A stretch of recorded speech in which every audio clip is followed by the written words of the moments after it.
Well, hello, my friends. It's Ezra Levance. I'm here to help you get through Justin Trudeau's throne speech. That's scheduled for, I think it's going to start at 3 p.m. We think 2:30 or 3. It's hard to know. Justin Trudeau's always late. It's called the throne speech because it's read in the United Kingdom by the Queen herself. But here in the daughter of the Empire, in the Commonwealth of Canada, it's read by the Queen's delegate called the Governor General. Governor General's name is, I just forgot it, Payette, Julie Payette, the former astronaut who has had some scandals lately about her temperament. You know, I would tend to be against someone like Julie Payette, but the fact that it was so clearly fomented by Justin Trudeau, the leaks against her, tells me that it was strategic, that the Governor General has the power to block, suspend, deny a request for prorogation. These would all be extraordinary steps by the Governor General. But the Governor General does have more power during a minority government than she would during a majority government. As in, she has the same powers all the time, but the issues that a Governor General may face during minority parliament would be more common and more dramatic. So it is I'm going to call it a conspiracy theory, that the leaks and denunciations and the gossip and whispers against Julie Payette, which may have some basis, by the way, but my conspiracy theory is that they were spread deliberately by Justin Trudeau to put the Governor General off balance, to make her more compliant, in case Trudeau wants to do something unusual or strange or unaccustomed to our democracy. That could come as soon as today, by the way. We're in the middle of a national emergency. That's not just a plain language, that's a legal term of art. The Emergency Measures Act, which is the sequel to the War Measures Act, is in effect. Parliament barely sits. It's been prorogued, and when it was sitting before, it was scattered. Trudeau himself deigned to show up. He really doesn't work much at all. The government passes most rules by fiat, by order. Theresa Tam just announces something and it has the effect of law. It would be highly unusual, and I would say possibly undemocratic, for Trudeau to go to the polls in such a crisis. There has been no failure of a confidence vote. There has been no budget or money bill that has failed. Far from it, the opposite. The opposition seems delighted with the spending hurricane that has been unleashed. And to my personal regret, I have not seen any Conservative politicians speak out against the civil liberties aspects of the pandemic response either. It's bad enough the incredible spending, borrowing, and inevitably taxing that will come. But where's the opposition to the civil liberties infringements? I haven't yet seen them from the Conservative Party or from other parties. That's why it's a conspiracy theory that Trudeau was the one leaking against Julie Payette. Because who else would know some of the details, like Trudeau didn't check with her past employers what her temperament was? Who would know that other than the Prime Minister's office to begin with? But if Trudeau is to use this as an election launch to go to the polls, I think it would be a questionable move in a democracy like ours. By the way, Aaron O'Toole and Jagmeet Singh both apparently have been diagnosed with the virus, so that puts them on the back foot. The fact that Parliament has not been operating normally, that the country's in a state of emergency, that lockdowns are in effect and being strengthened, there is no reason to have an election. I don't know why we're having the throne speech reset. Maybe it's appropriate. But tonight, Trudeau's making an address to the nation. A possible scenario, and this is all hypothetical, is that Julie Payette outlines a big spending, build back better. These are Democrat phrases that Trudeau's just borrowed from the Biden campaign. Build back better, Green New Deal, resilience. So he's going to use the language of the AOC wing of the Democrat Party. and have a big spending, big borrowing, big government, big regulation agenda, wipe out what remains of the oil patch, of course, go to the polls. So step one, pro-rogue parliament. Step two, have Julie Payette read the throne speech. Step three, tonight, at I think it's 6 p.m., Trudeau's giving a special announcement to the media. I think there's a 50-50 chance he's going to go towards an election. And I think the preemptive smear against Julie Payette was to soften her up for that unusual request. We'll see if I'm wrong. I said I'm 50-50 on it, which means 50% chance. Like I'm not saying that's a likely thing. I'm just saying it could well be. So what are we going to do here? Well, we're going to stay tuned for the actual proceedings of the throne speech. When they come on, when Julie Payette starts to give her speech, I'll cork it. I'll let her speak. I might weigh in a little bit. And we might actually grab Cian Bexty, who's on location in Ottawa right now. We might ask him for some feedback. Might join him via Skype. And I'm not sure if we have plans to rope in any other rebels. So it'll be like, so they're singing O Canada right now. As you can see, there's a handful of MPs in the Parliament. Apparently, clerks at grocery stores can go to work, but be close to people. But apparently not MPs. They're too special. I know that they don't have their masks on. Well, some of them do, some of them don't. I don't know why there aren't more people there. Everyone else in this country has to work. There are many people in this country who want to work but can't because they've been banned from working. Here are people who get paid no matter what, and they don't want to work. In fact, it's worse than that. You might recall that on April Fool's Day, a perfect day, every person in that House of Commons gave themselves a raise. Every single member of Parliament in Canada in the middle of the pandemic gave themselves a raise. But they couldn't be bothered to go to work. So they're just saying, oh, Canada, they're the Green Chamber, so that's the House of Commons. Is that where Julie Payette will give her remarks from? Or perhaps it's in the Senate. I don't know my parliamentary traditions and customs like that, but we'll certainly go over there when it starts.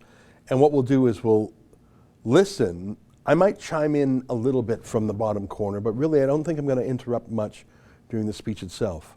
And then after the speech, we'll digest it and maybe we'll try and get Cian on the phone. So that's what we're going to do. We expect folks will go in at 2:30. Is that our thinking, how that's going to happen?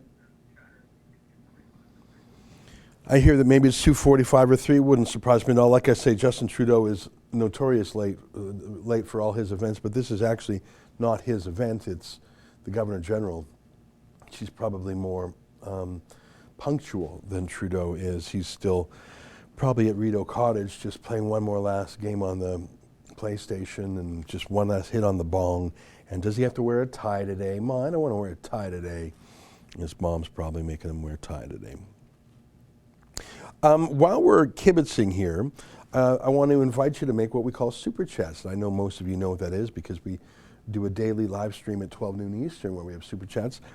On the right-hand side of the video screen is a chat window, and you can see everyone's bantering back and forth. We have just over 700 people who are with us right now. I like to take a gander at what's there, but it's just a constant ticker tape. I can't keep up. So the Super Chat, which allows people to chip in a few dollars to make their comment brightly highlighted and actually stuck to the top of that chat window for a bit. We like those Super Chats because YouTube actually shares 70% of the revenues with us. So it's an important way for us to pay the bills given the demonetization of conservative sites like ours. So we make it a point that if someone makes a Super Chat, we really make a point of reading it. Even if I don't read it in real time, Justin, our producer, makes a little list and sends it to me, and I catch up to it later. So, for example, today at our 12 noon broadcast, I had about 20 Super Chats. I didn't start reading them until 12:51, but I got through all of them. So we'll do that today. really, it's like I'm tap dancing out here until the thing starts. We don't know exactly when it's starting, but we'll be here. Justin, our producer, has a big day today. He's already done the noontime live stream. He's doing the throne speech live stream. Then I'm going to record my show with him. And then we're going to do a 6 p.m. show, also a live stream, where we'll have this very, very important speech delivered very importantly by the very important Justin Trudeau. We'll see what he has to say. The first super chat from Kate, $5. What do we do if it goes full commie? Well, that's the worry, because I should tell you that our system is supposed to have checks and balances, right? Especially in the minority government, right? I mean, we have checks and balances at the worst of times. We have a Senate, but Stephen Harper didn't appoint people to the Senate, so Trudeau packed the Senate as soon as he took office. So that check and balance is gone. A minority parliament, you would think the opposition would be a check and balance, but the NDP on Jagmeet Singh basically says, hey boss, how high would you like me to jump, when he talks to Justin Trudeau? And the Bloc Québécois has a substantial number of seats as well. So the opposition aren't truly opposing Trudeau. Jagmeet Singh agrees with everything Trudeau does.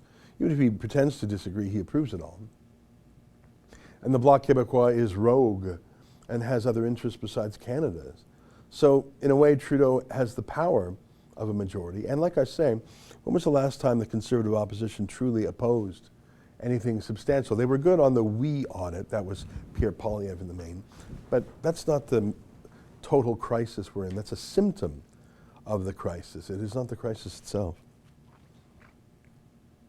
Patty Wilson chips in $7. Thank you very much for that, Patty. But to answer your question, what do we do if we go full commie? Well, what are the normal checks and balances on power? There's the upper house, the Senate. That's not a check and balance. There's the opposition. Well, I just told you, that's not a check and balance. Okay, well, how about the media? Well, they're all on the payroll now, aren't they? It's been more than a year since Trudeau rolled out his media bailout, $600 million a year. That's for the newspapers. He's talking about new bailouts for TV and radio. He basically controls 99% of the media. The CBC itself, Trudeau's state broadcaster, has more than half, it has the majority of all news reporters in the country to begin with. Just the state broadcaster itself has more resources, more people doing news than every other private media to begin with. Add in all the newspapers on the media bailout dime and all the other grants.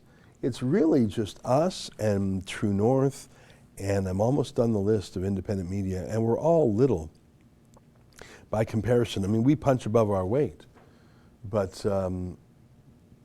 we've got 1.38 million subscribers, as you may know, but that doesn't stand up to the $1.38 billion the CBC has from the government to propagate its messages. I mean, just with sheer spending and buying, the CBC forces its message out to Canadians en masse, which leaves the courts. The courts tilt to the left, of course. As I mentioned in a recent show, Stephen Harper actually appointed a majority of the current justices on the Canadian Supreme Court, but he did not choose for philosophy, for ideology. He did not choose judges who had a strict interpretation of the law. He chose anyone that his red Tory justice ministers put in front of him. So really there's no difference between a Trudeau judge and a Harper judge in Canada. I mean, isn't that absurd? If I were to say to you there's no difference between a judge that Obama or Trump would choose, you would laugh. Those are the sharpest of differences. It's why the successor to Ruth Bader Ginsburg is such a hotly contested subject, because it matters and the difference is profound. Can you even name judges on the Supreme Court and tell me who's conservative and who's liberal? They're all a blob of, there's one, maybe one exception.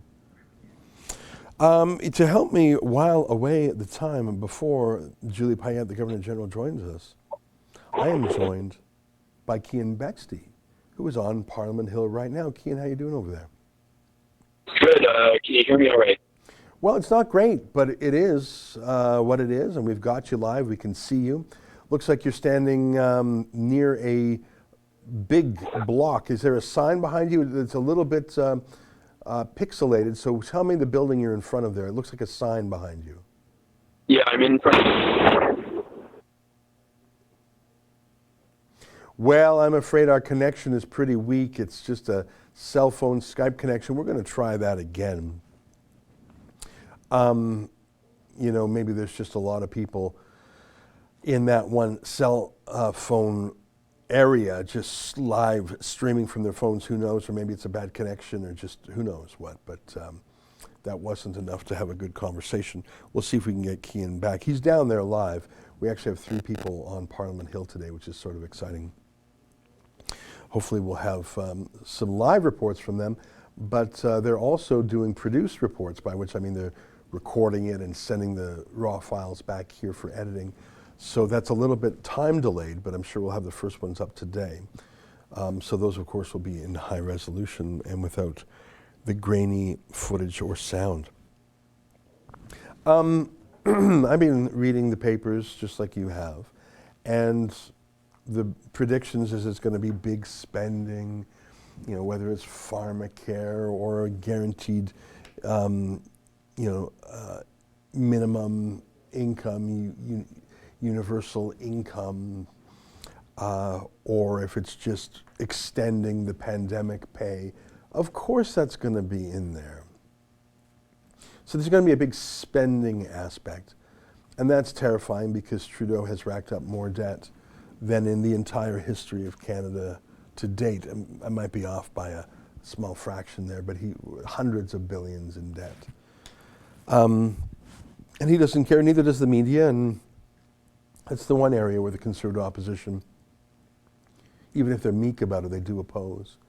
But I'll tell you the truth, I'm less worried about the financial side than I am about the civil liberties side. Finances, yeah, so we have to bring in some sort of austerity and take the foot off the gas. It doesn't fundamentally alter our rights as citizens. But the perpetual emergency, the absurd and arbitrary rules brought in by Trudeau, his pro-communist China health minister, and by Theresa Tam, that's what truly worries me.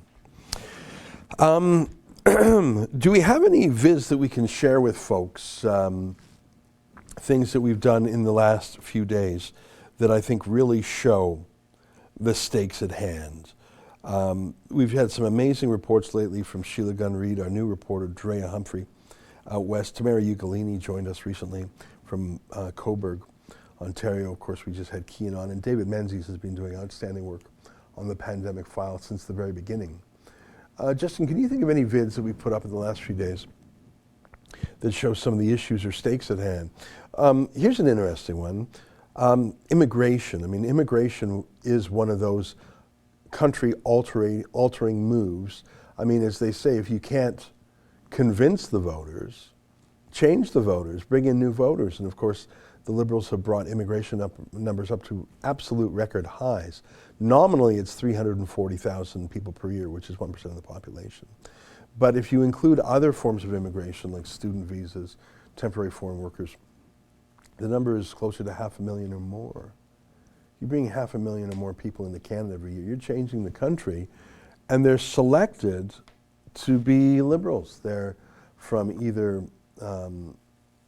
the client groups of the Liberal Party. Now that's something that has turned down a little bit because of the pandemic. There's been less international migration. But Sheila Gunn-Reid just did an amazing story on how Canadian immigration policy is set. And this is not a conspiracy theory, this is not a speculation. This is based on access to information requests. Has that been published yet, or is it an unpublished video that hasn't been made live? We can give people a sneak preview now. I saw the thumbnail, so I assume it's just loaded up and ready to go. Maybe I was looking at our unpublished videos.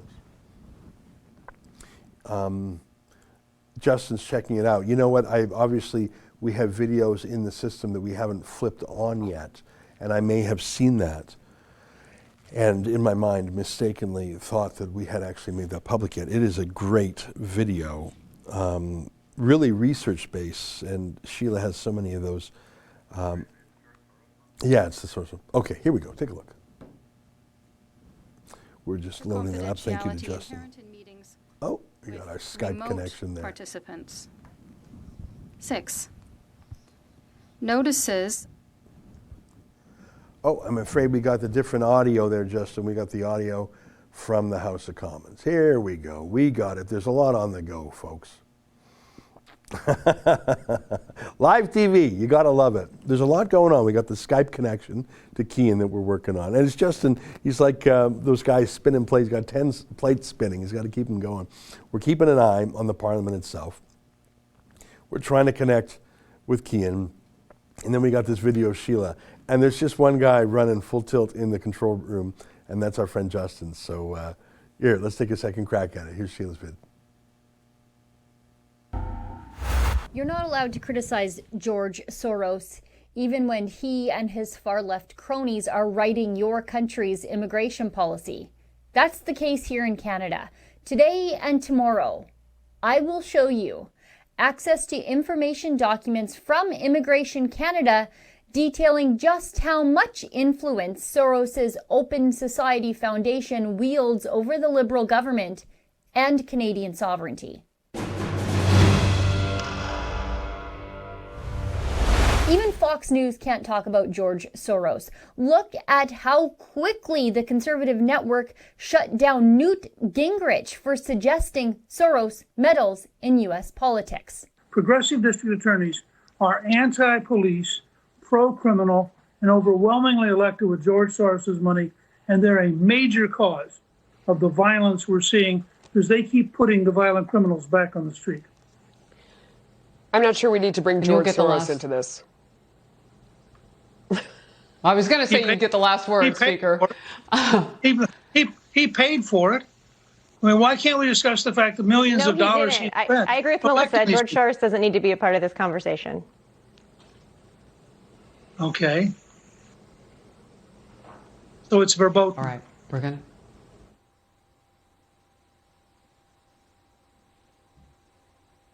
to. Okay, we're going to move on. About a month ago, the media, the Liberals, and the far left, but I think I'm repeating myself here, pounced all over Conservative MP Carrie Lynn Findlay for suggesting George Soros meddles in Canadian politics. Remember this? Here's the story.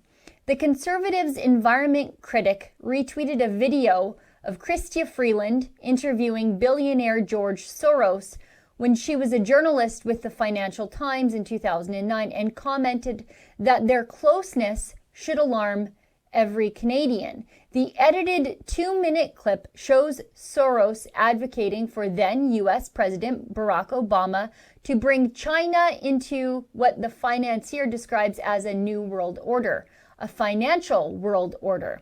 Soros, who is Jewish, is a frequent boogeyman of conspiracy theories from far-right figures in the U.S., his native Hungary, and beyond.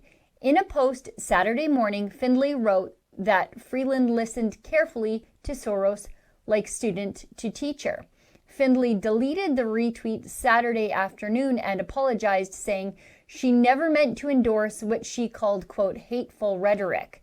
I thoughtlessly shared content from what I am now learning is a source that promotes hateful conspiracy theories. I have removed the tweets and apologize, Findlay wrote. The US-based Anti-Defamation League, a Jewish advocacy organization, says in a 2018 blog post that Soros has become a lightning rod for conservative and right-wing groups who object to his funding of liberal causes. Now, like the foreign-funded Tides Foundation, that American environmental charity clearinghouse that wants to shut down the oil patch, and how they use their influence on the Liberals to meddle in and colonize Canadian energy and environmental policy, Soros's Open Society does much the same, but with social and immigration policies.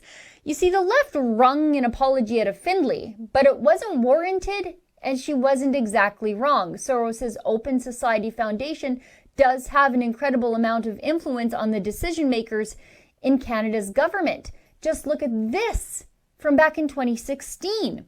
The Government of Canada, the United Nations High Commissioner for Refugees, and the Open Society Foundations have agreed to launch a joint initiative aimed at increasing private sponsorship of refugees around the world. Open Society Foundations has, just like Tides, colonized the Liberal government. That's no conspiracy theory.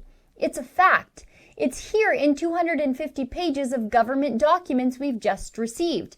Let's get right into the first 100 or so pages of these exclusive access to information documents. Page 1, confirmation about the close working relationship between the Canadian government and Soros's Open Society. Here's an Open Society email thanking the Canadian government for their help. Your trainings and visit really made a difference there. On pages 7 through 9, Canadian immigration officials were setting up a conference call with the UNHCR and Open Society Foundations, but not about Canada. They were talking about how to influence Spain, including a potential visit. On page 13, Open Society Foundations and the UNHCR are asking for input from Canadian Immigration Department officials about a refugee newsletter. The draft newsletter needs approval by the 15th. On pages 17 and 18, Open Society's International Migration Initiative and the Canadian government were working together on policies for Argentina, including a visit from Canadian officials, leveraging their joint collective knowledge and experience.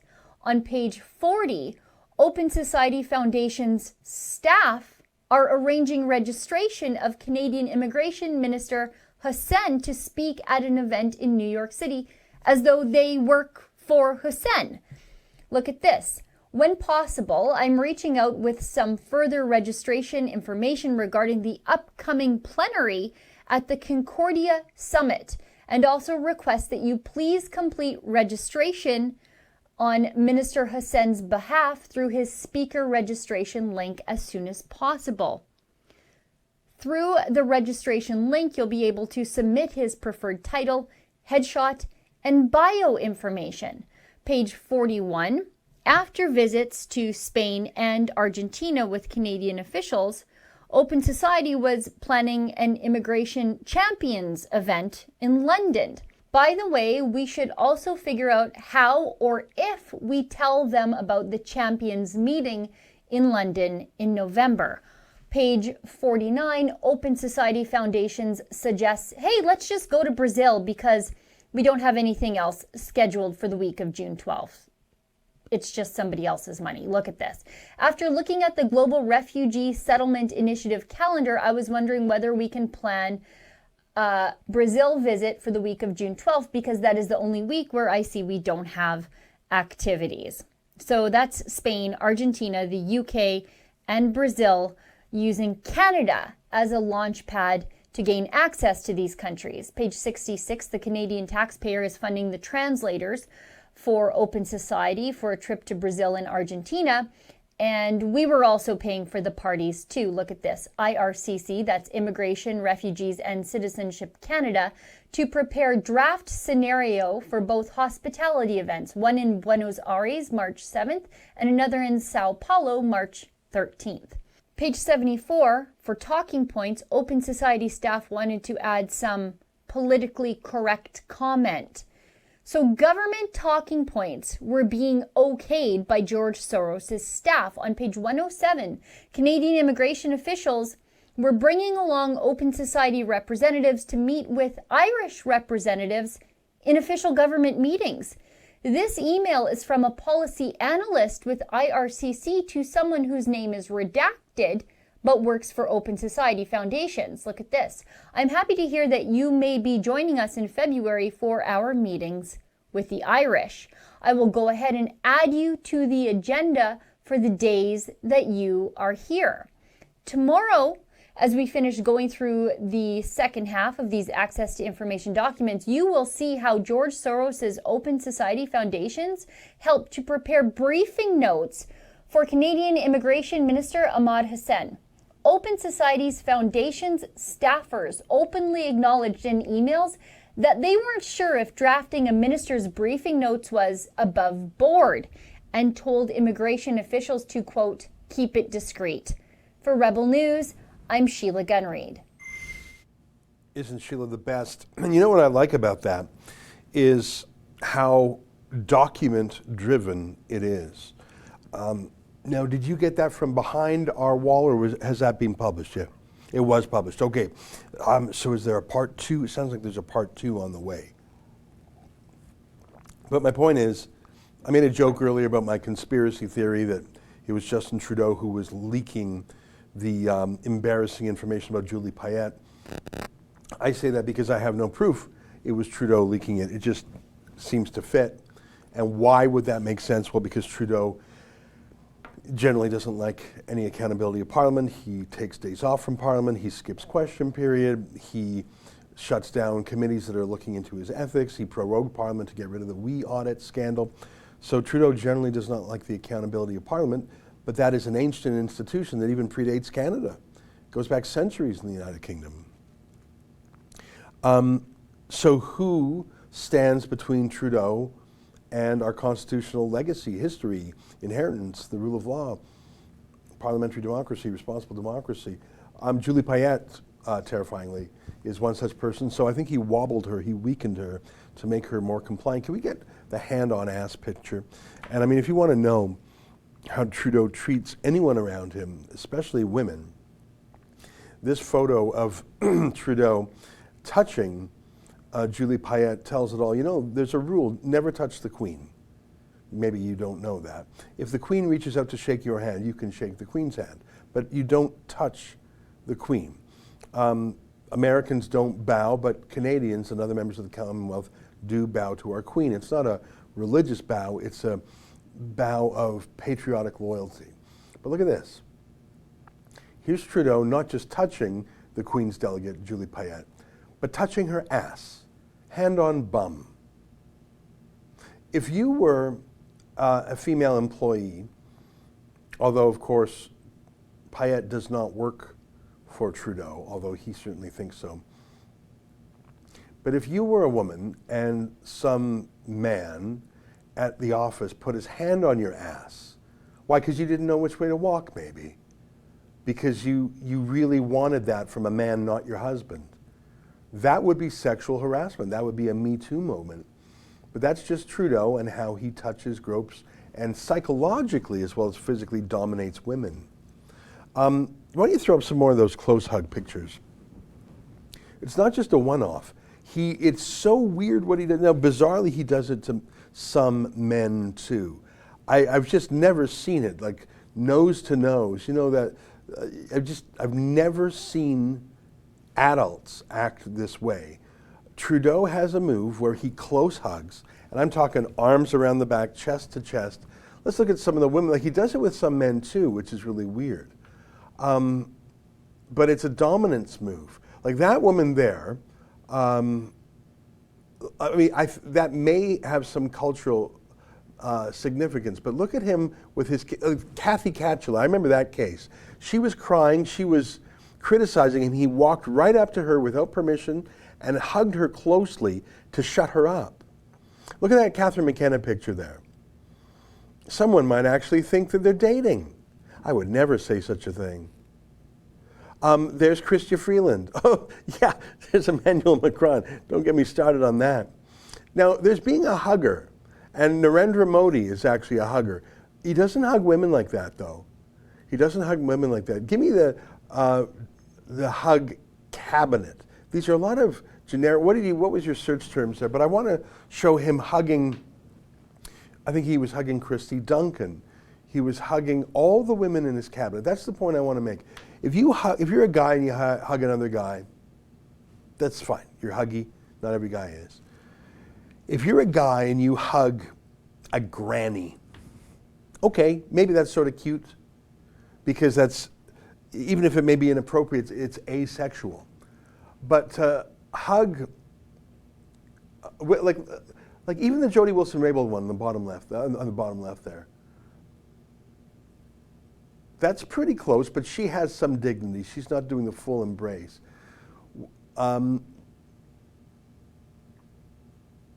That's fair, but arm under the arm around the back. Who's that there? He just does. Who's that woman on the right-hand side there? Yeah, who's that? Mary Ng. Is that, look how close his face is to hers. Is that normal?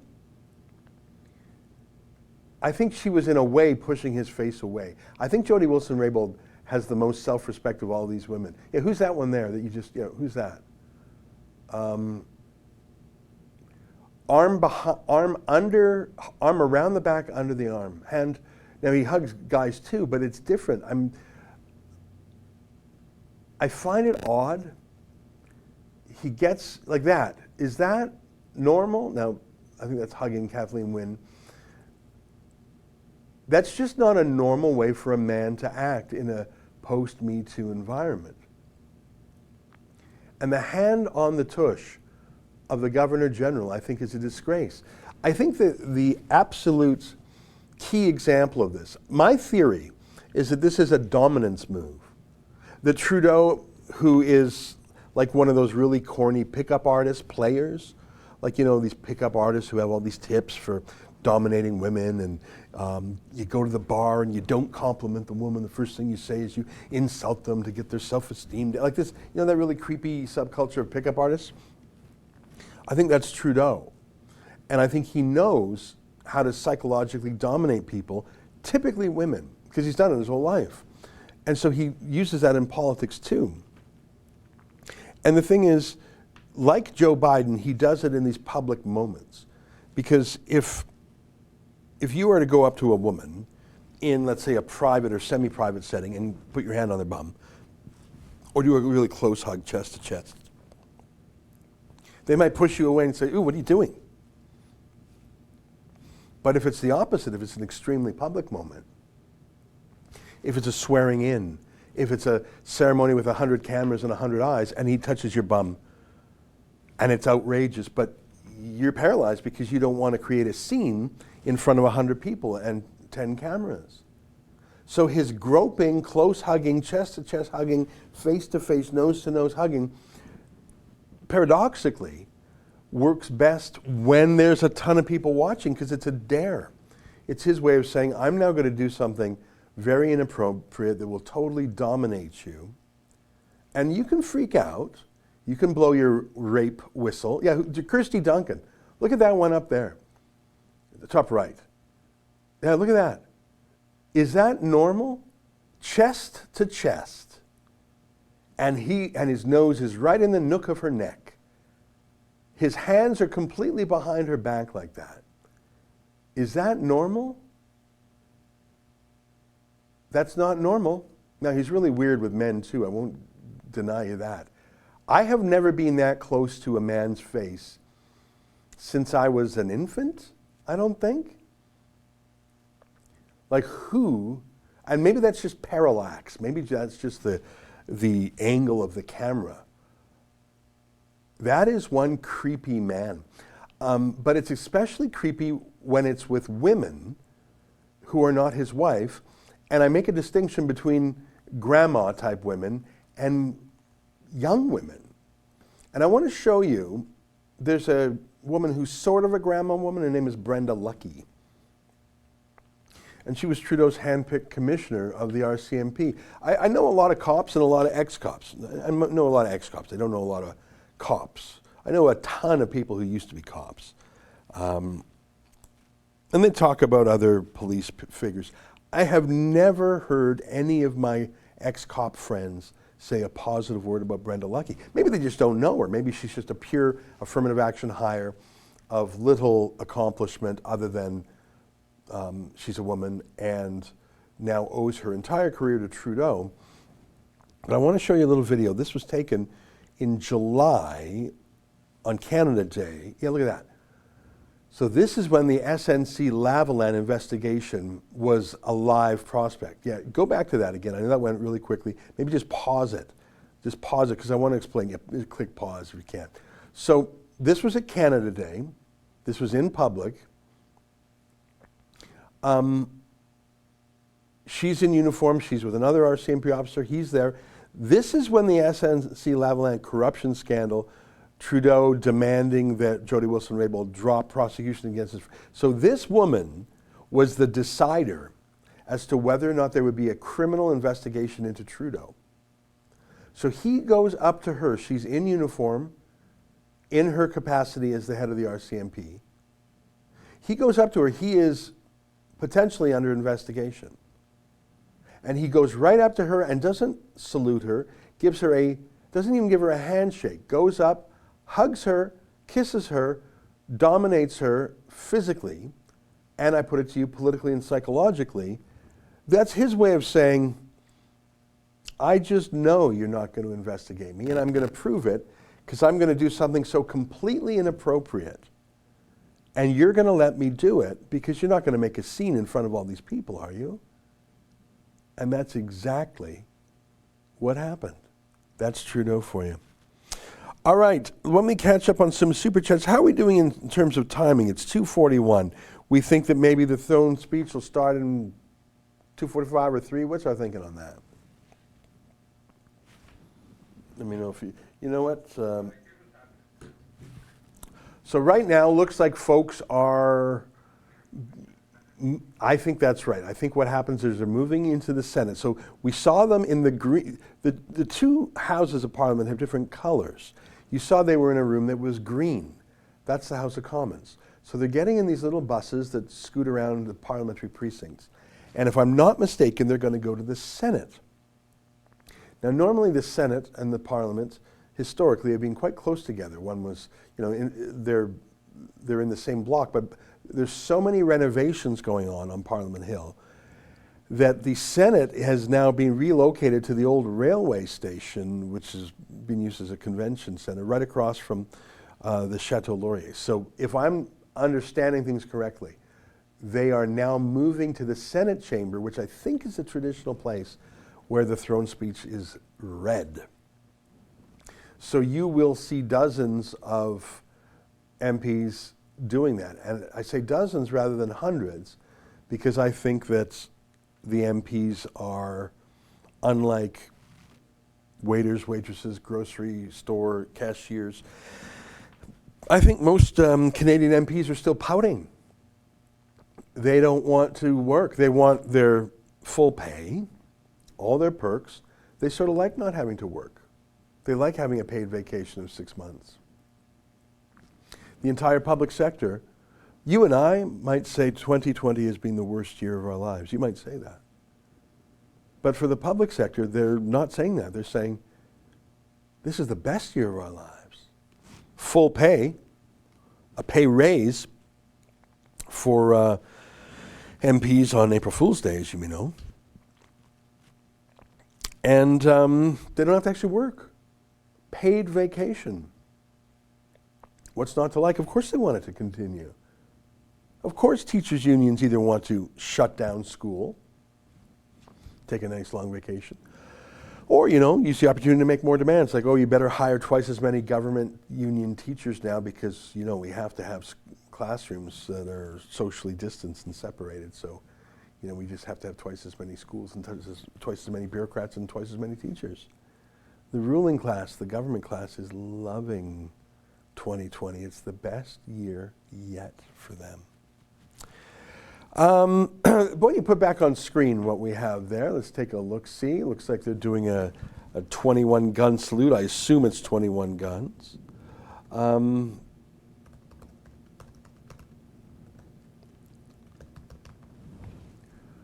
I think that's Julie Payette there. Makes sense. She's got a mask on, so it's a little bit hard to see.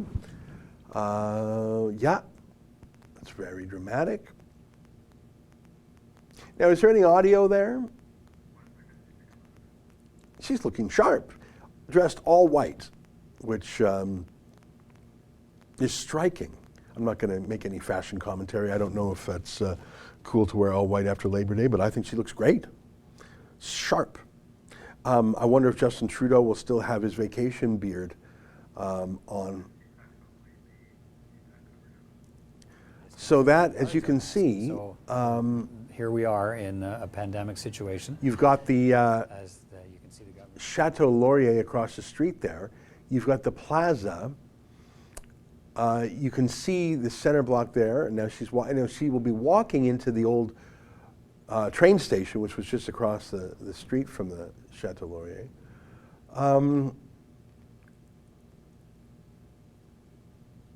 She's got a chest full of ribbons. Everyone's got their masks on.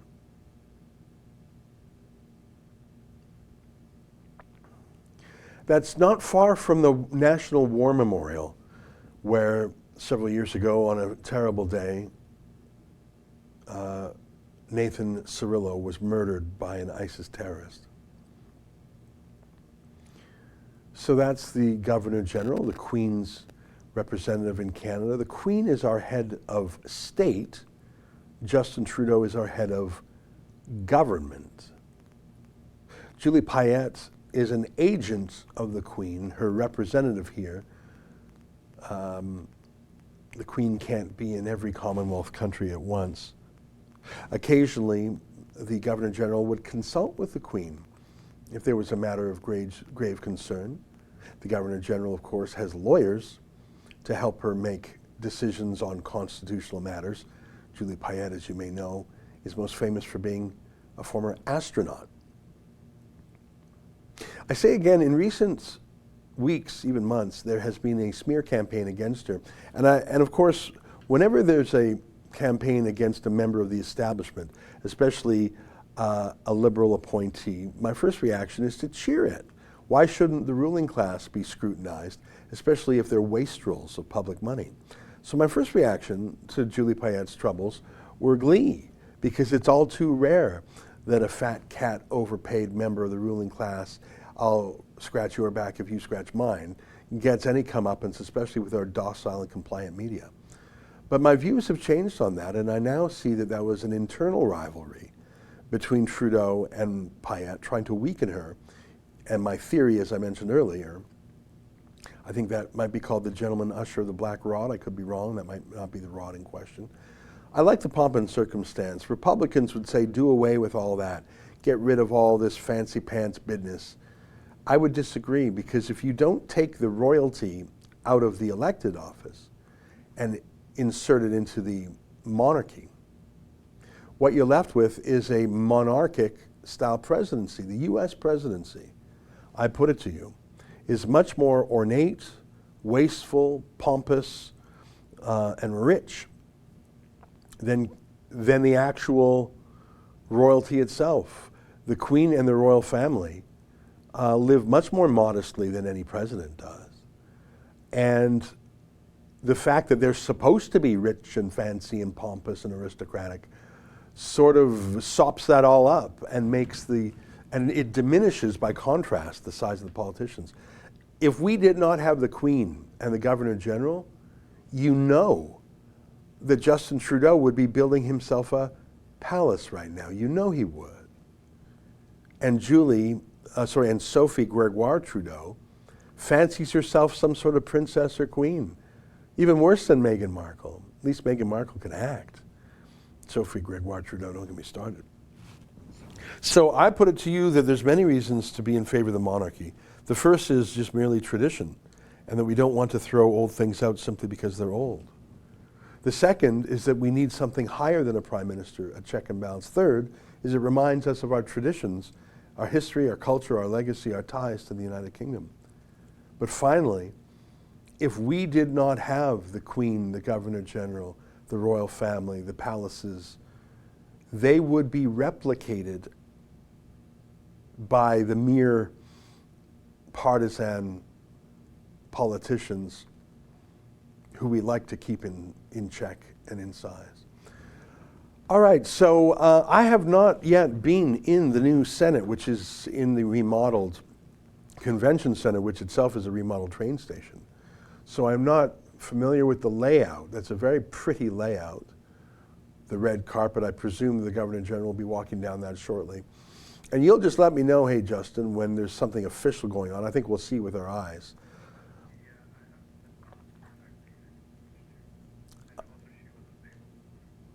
And we might invite our friend Sheila Gunn-Reid to join in.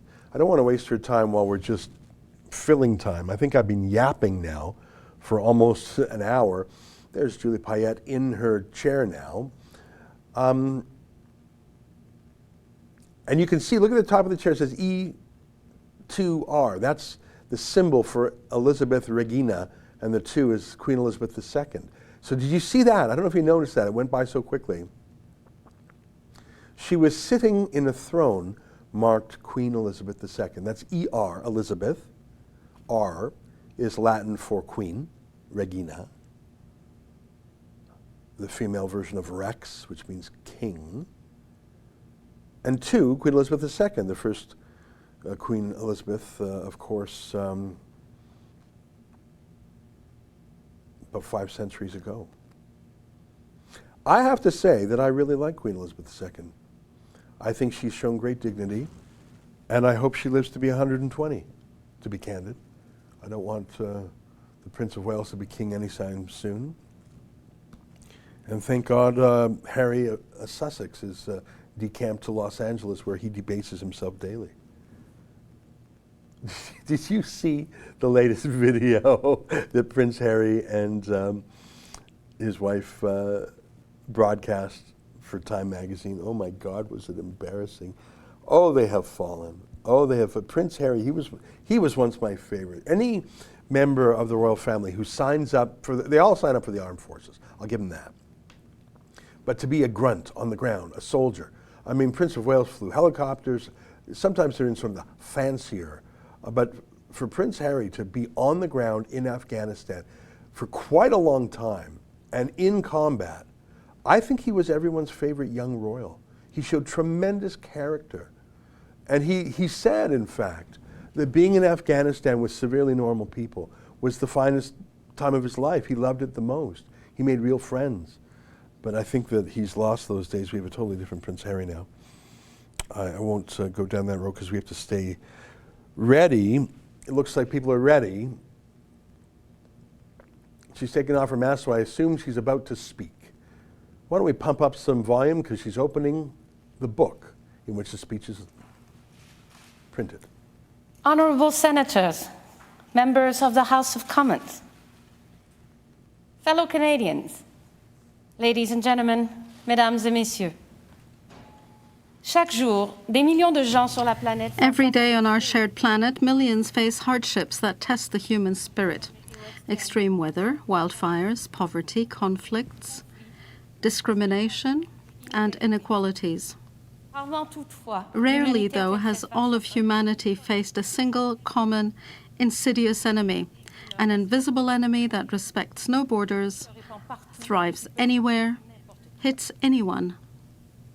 To overcome a pandemic requires the work and resolve of every order of government, of every community, and of every one of us.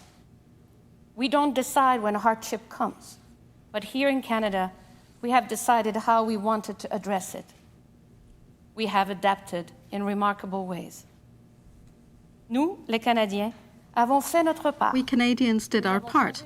We changed our habits, postponed our plans, switched to teleworking, or had to completely reinvent our work. All this while caring for one another.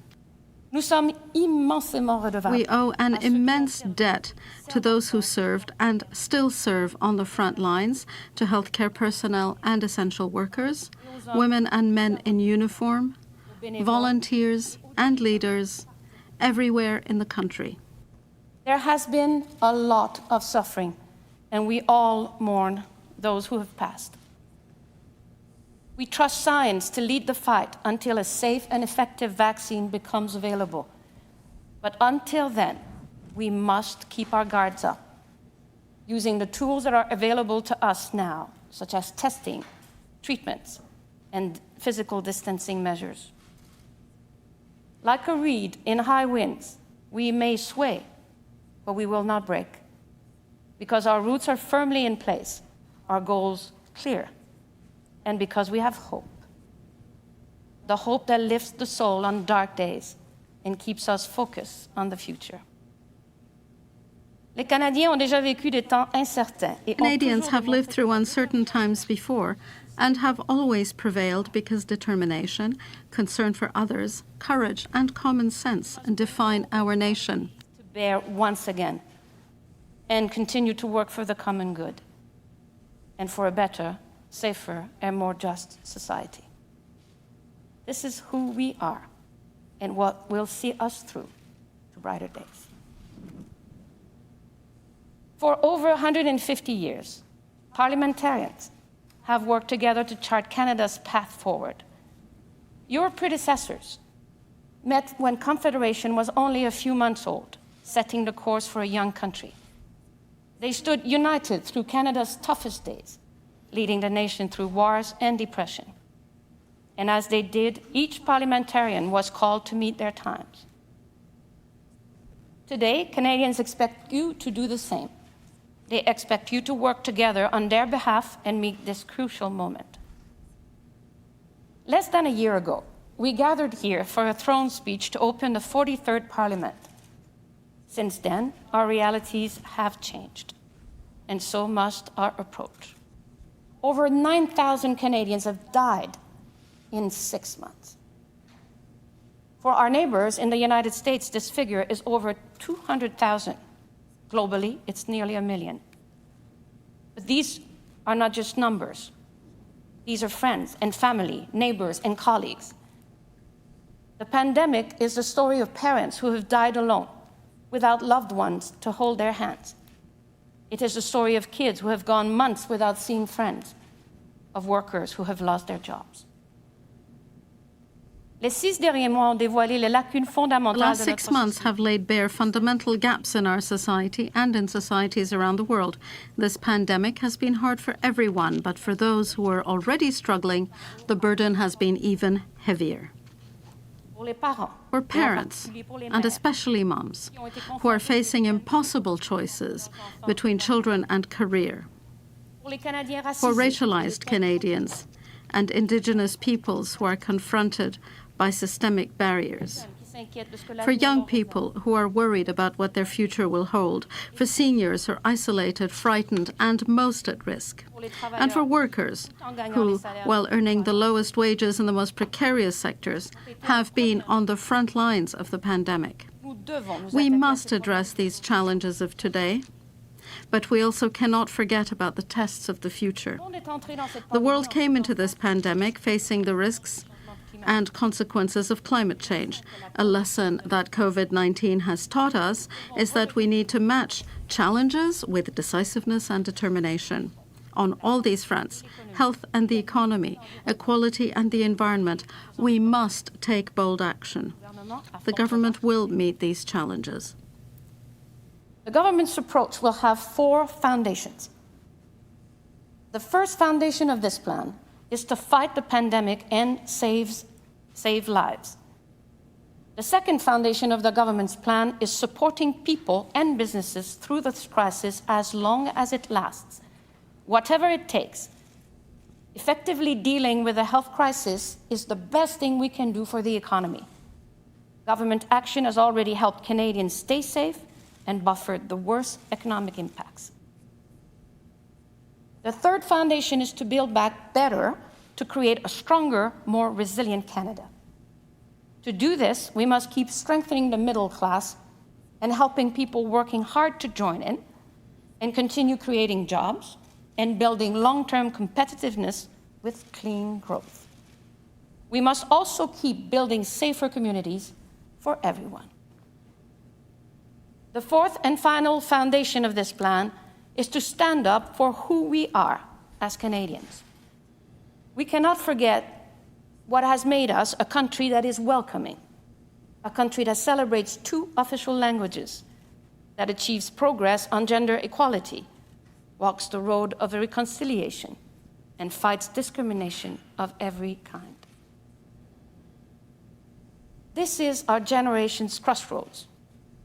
Do we move Canada forward or let people be left behind?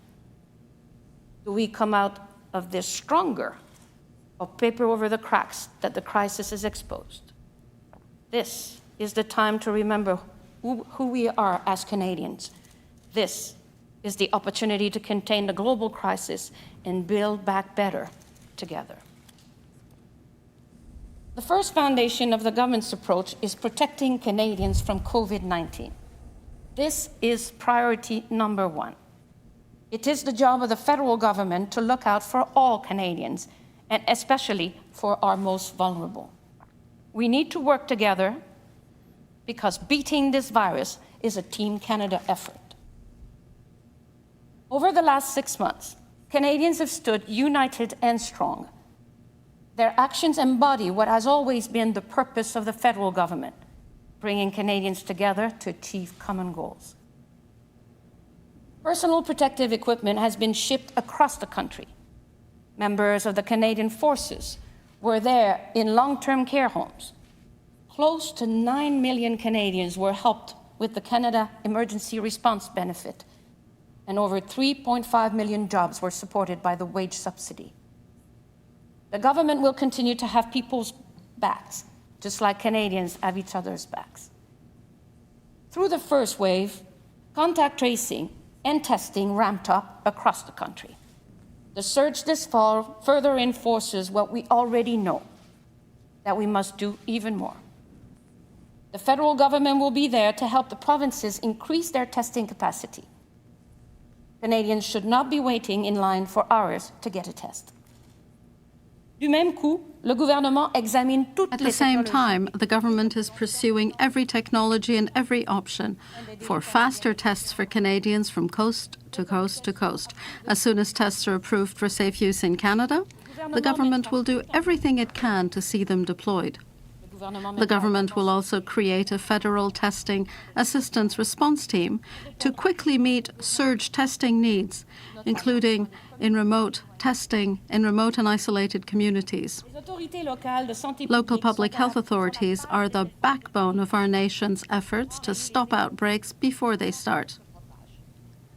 As members of the communities they protect, they know the devastating economic impact a lockdown order can have. To prevent small clusters from becoming major outbreaks, communities may need to enact short-term closure orders. To make that decision easier for the public health authorities, and to help ease the impact that science and evidence-based decisions can have on local businesses in the short term, the government will work to target additional financial support directly to businesses which have to temporarily shut down as a result of local public health decisions. This will ensure that decisions are made with the health of Canadians as the first priority. The government will also continue to work on what communities need more broadly. The government has already invested over $19 billion for a safe restart agreement with provinces and territories to support everything from the capacity of healthcare systems to securing PPE. To address the challenges faced by provinces and territories as they reopen classrooms, the federal government invested $2 billion in the Safe Return to Class Fund, along with new funding for First Nations communities. This is money to keep kids and staff safe in the classroom, whether that's by helping schools by cleaning supplies or upgrade ventilation. These commitments build on federal investment to support people who are most at risk and those who care for them, including with the federal wage top-up for personal support workers. People on the front lines who have been looking after seniors do vital work, and the government will continue to have their backs. At the same time, the government will continue to support Canadians as they take action to keep each other safe. Les gens font déjà leur part en portant un masque. Already, people are doing their part by wearing masks. That's important, and we can build on that commitment. Working with private sector partners, the federal government created the COVID Alert app. Canadians living in Ontario, Newfoundland and Labrador, New Brunswick and Saskatchewan now have an extra tool to keep themselves and others safe.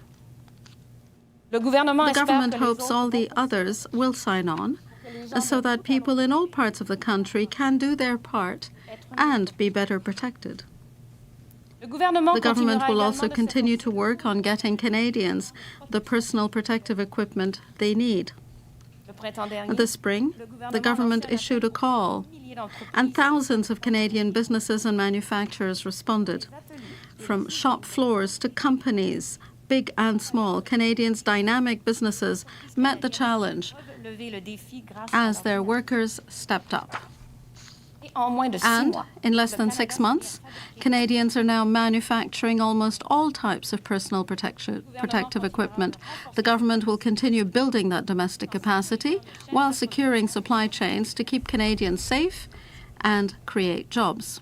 Canadians are pulling together, whether it's with PPE manufacturing, through the COVID Alert app, or by wearing a mask. In the same way, Canadian researchers and scientists are pitching into the Team Canada effort with their knowledge and expertise. In the long run, the best way to end this pandemic is with a safe and effective vaccine. Canada's vaccine strategy is all about ensuring that Canadians will be able to get a vaccine once it is ready. There are many types of potential candidates for a vaccine. Canada is exploring the full range of options. The government has already secured access to vaccine candidates and therapeutics while investing in manufacturing here at home. And to get the vaccines out to Canadians once they're ready, the government has made further investments in our capacity for vaccine distribution. From the vaccine task force that provides the best advice on vaccine purchasing and rollout, to the immunity task force now looking at how COVID-19 is affecting vulnerable populations, Canada's top scientific minds are guiding the government every step of the way. The medical and scientific fight against this virus is crucial, and so are the livelihoods of every single Canadian, worker and family. So, the second foundation of the government's approach is supporting Canadians through this crisis. The economic impact of COVID-19 on Canadians has already been worse than the 2008 financial crisis. These consequences will not be short-lived. This is not the time for austerity.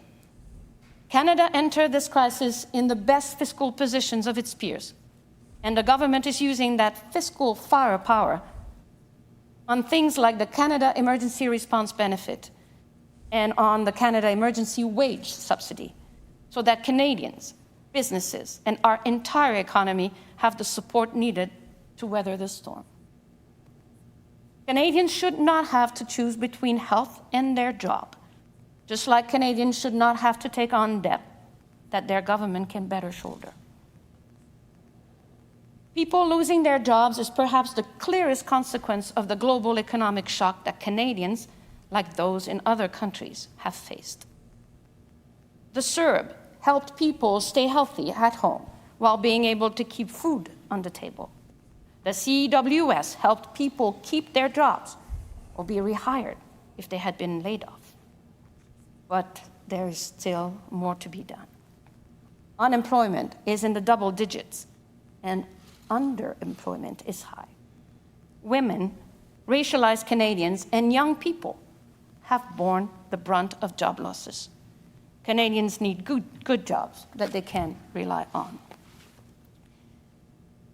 To help make that happen, the government will launch a campaign to create over 1 million jobs, restoring employment to previous levels. This will be done by using a range of tools, including direct investments in the social sector and infrastructure, immediate training to quickly skill up workers, and incentives for employers to hire and retain workers. One way the government will create these jobs is by extending the Canada Emergency Wage Subsidy right through the next summer. The government will work with businesses and labor to ensure the program meets the needs of the health and economic situation as it evolves. Une autre façon pour le gouvernement de créer des emplois. Another example of how the government will create jobs is by significantly scaling up the youth employment and skills strategy to provide more paid work experiences next year for young Canadians. Now, more than ever, Canadians must work together, including by eliminating remaining barriers between provinces to full, free internal trade, to get the economy back up and running and Canadians back to work. With the job losses that Canadians have faced, it became clear early on that many people would need help until they could find work once again. But existing income support systems were not designed to handle this unprecedented situation. That's why the government moved quickly to create the Canada Emergency Response Benefit as a temporary program to help millions of Canadians get through a very difficult time. With the economic restart now well underway, CERB recipients should instead be supported by the employment insurance system. For people who would not traditionally qualify for EI, the government will create the Transitional Canada Recovery Benefit. Over the coming months, the EI system will become the sole delivery mechanism for employment benefits, including benefits for Canadians who did not qualify for EI before the pandemic. This pandemic has shown that Canada needs an EI system for the 21st century, including for the self-employed and those in the gig economy. Women, and in particular low-income women, have been hit hardest by COVID-19. This crisis has been described as the she session. Many women have bravely served on the front lines of this crisis in our communities and by shouldering the burden of unpaid care work at home. We must not let the legacy of this pandemic be one of rolling back the clock on women's participation in the workplace, nor one of backtracking on the social and political gain women and allies have fought so hard to secure.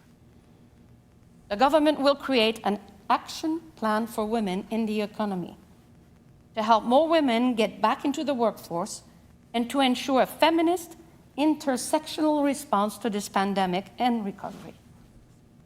This plan will be guided by a task force of experts whose diverse voices will power a whole-of-government approach. It has been nearly 50 years since the Royal Commission on the Status of Women outlined the necessity of childcare services for women's social and economic equality. We have long understood that Canada cannot succeed if half the population is held back.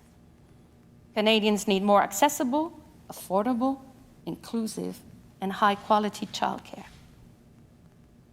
Recognizing the urgency of this challenge, the government will make a significant, long-term, sustained investment to create a Canada-wide early learning and childcare system. Le gouvernement tablera sur des investissements antérieurs. The government will build on previous investments, learn from the model that already exists in Quebec, and work with all provinces and territories to ensure that high-quality childcare is accessible to all. There is a broad consensus from all parts of society, including business and labor leaders, that the time is now. The government also remains committed to subsidizing before and after school program costs. With the way that this pandemic has affected parents and families, flexible care options for primary school children are more important than ever. The government will also accelerate the women's entrepreneurship strategy, which has already helped women across Canada grow their businesses. As the government invests in people, it will continue to support job-creating businesses. Small businesses are the lifeblood of communities and the backbone of the economy. The government introduced a range of supports for Canadian businesses, from help with payroll through the Canada Emergency Wage Subsidy to assistance with expenses through interest-free loans. COVID-19 has caused businesses across the country, both large and small, to rethink their approaches. Entrepreneurs and owners are looking at more digital options, more creative solutions, and more climate-friendly investments. The government will help businesses adapt for the future and thrive. This fall, in addition to extending the wage subsidy, the government will take further steps to bridge vulnerable businesses to the other side of the pandemic by expanding the Canada Emergency Business Account to help businesses with fixed costs, by improving the Business Credit Availability Program, and by introducing further support for industries that have been the hardest hit, including travel and tourism, and cultural industries like the performing arts.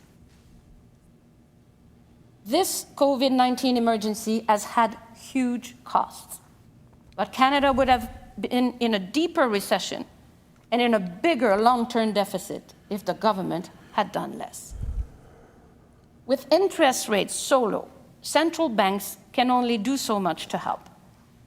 There is a global consensus that governments must do more.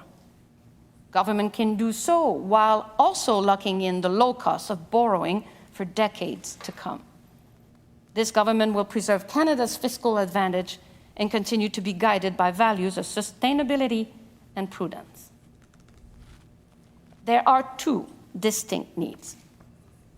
The first is to help Canadians in the short term, to do whatever it takes, using whatever fiscal firepower is needed to support people and businesses during the pandemic. The best way to keep the economy strong is to keep Canadians healthy. The second need is to build back better with a sustainable approach for future generations. As the government builds a plan for stimulus and recovery, this must be done responsibly. In the longer term, the government will focus on targeted investments to strengthen the middle class, build resiliency, and generate growth. The government will also identify additional ways to tax extreme wealth inequality, including by concluding work to limit the stock option deduction for wealthy individuals at large, established corporations, and addressing corporate tax avoidance by digital giants. Un constat s'impose. Les géants du web empochent l'argent des Web giants are Canadiens. taking Canadians' money while imposing their own priorities. Things must change and will change. The government will act to ensure their revenue is shared more fairly with our creators and media, and will also require them to contribute to the creation, production, and distribution of our stories on screen, in lyrics, in music, and in writing. This fall, the government will release an update to Canada's COVID-19 economic response plan.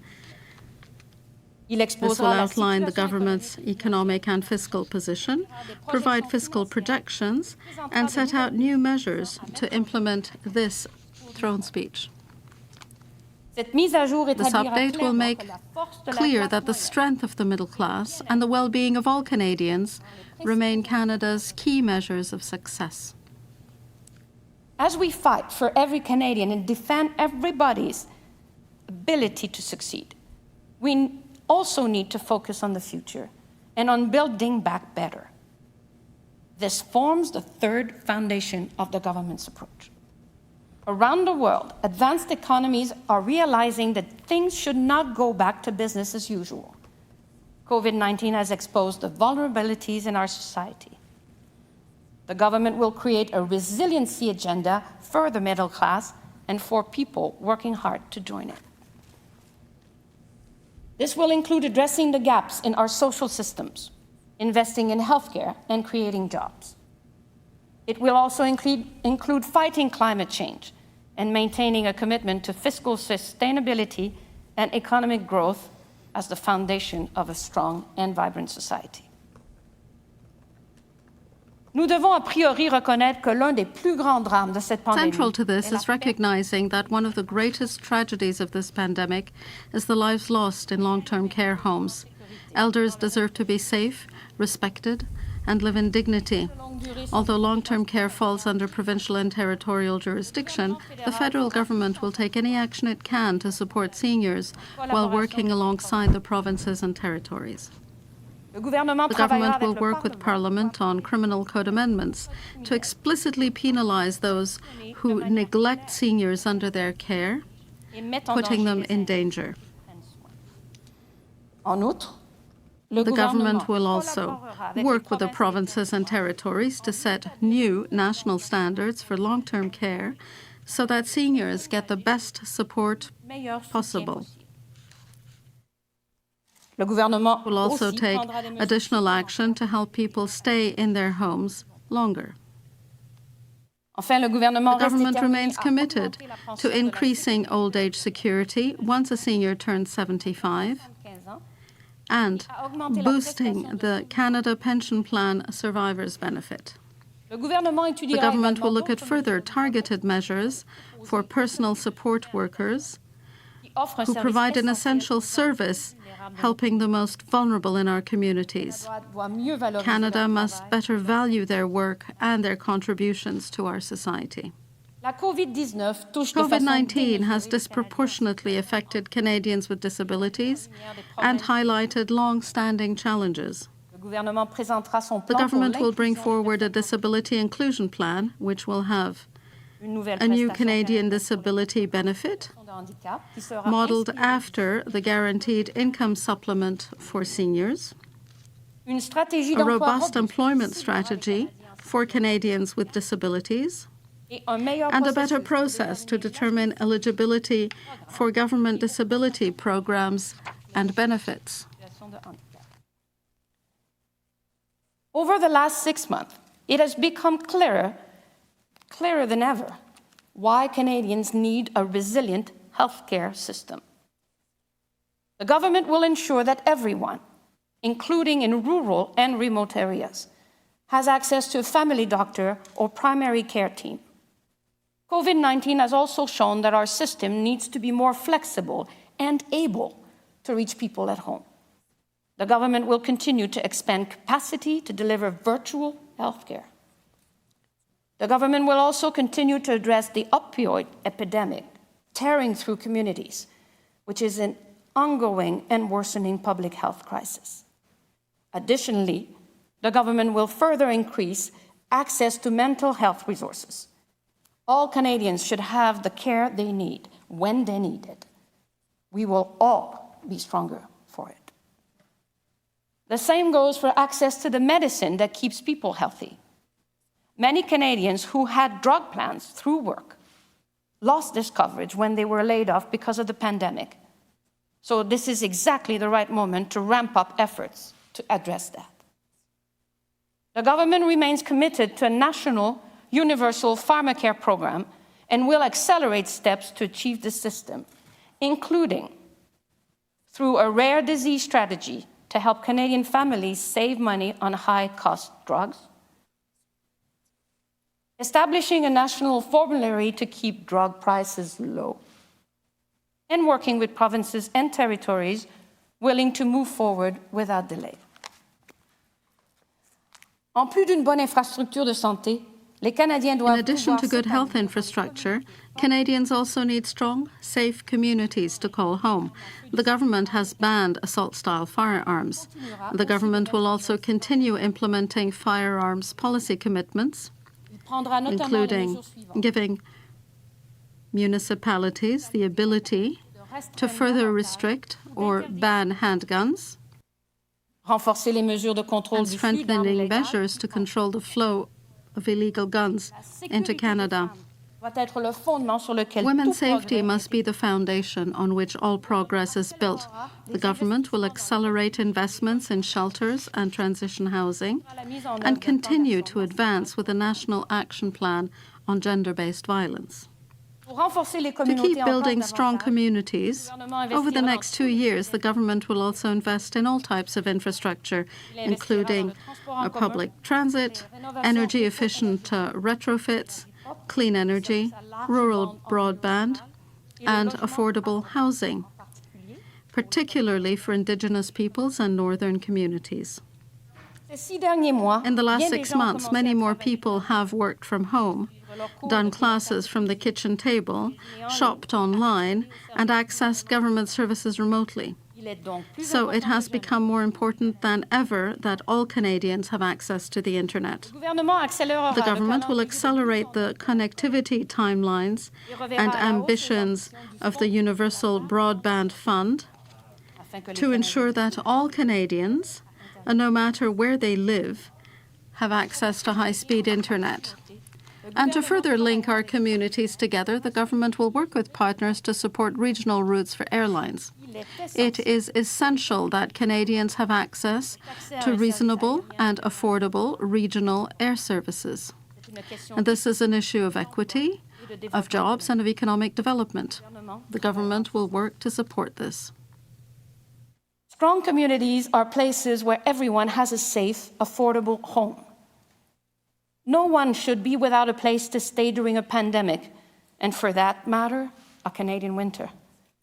This week, the government invested more than $1 billion for people experiencing homelessness, including for this fall.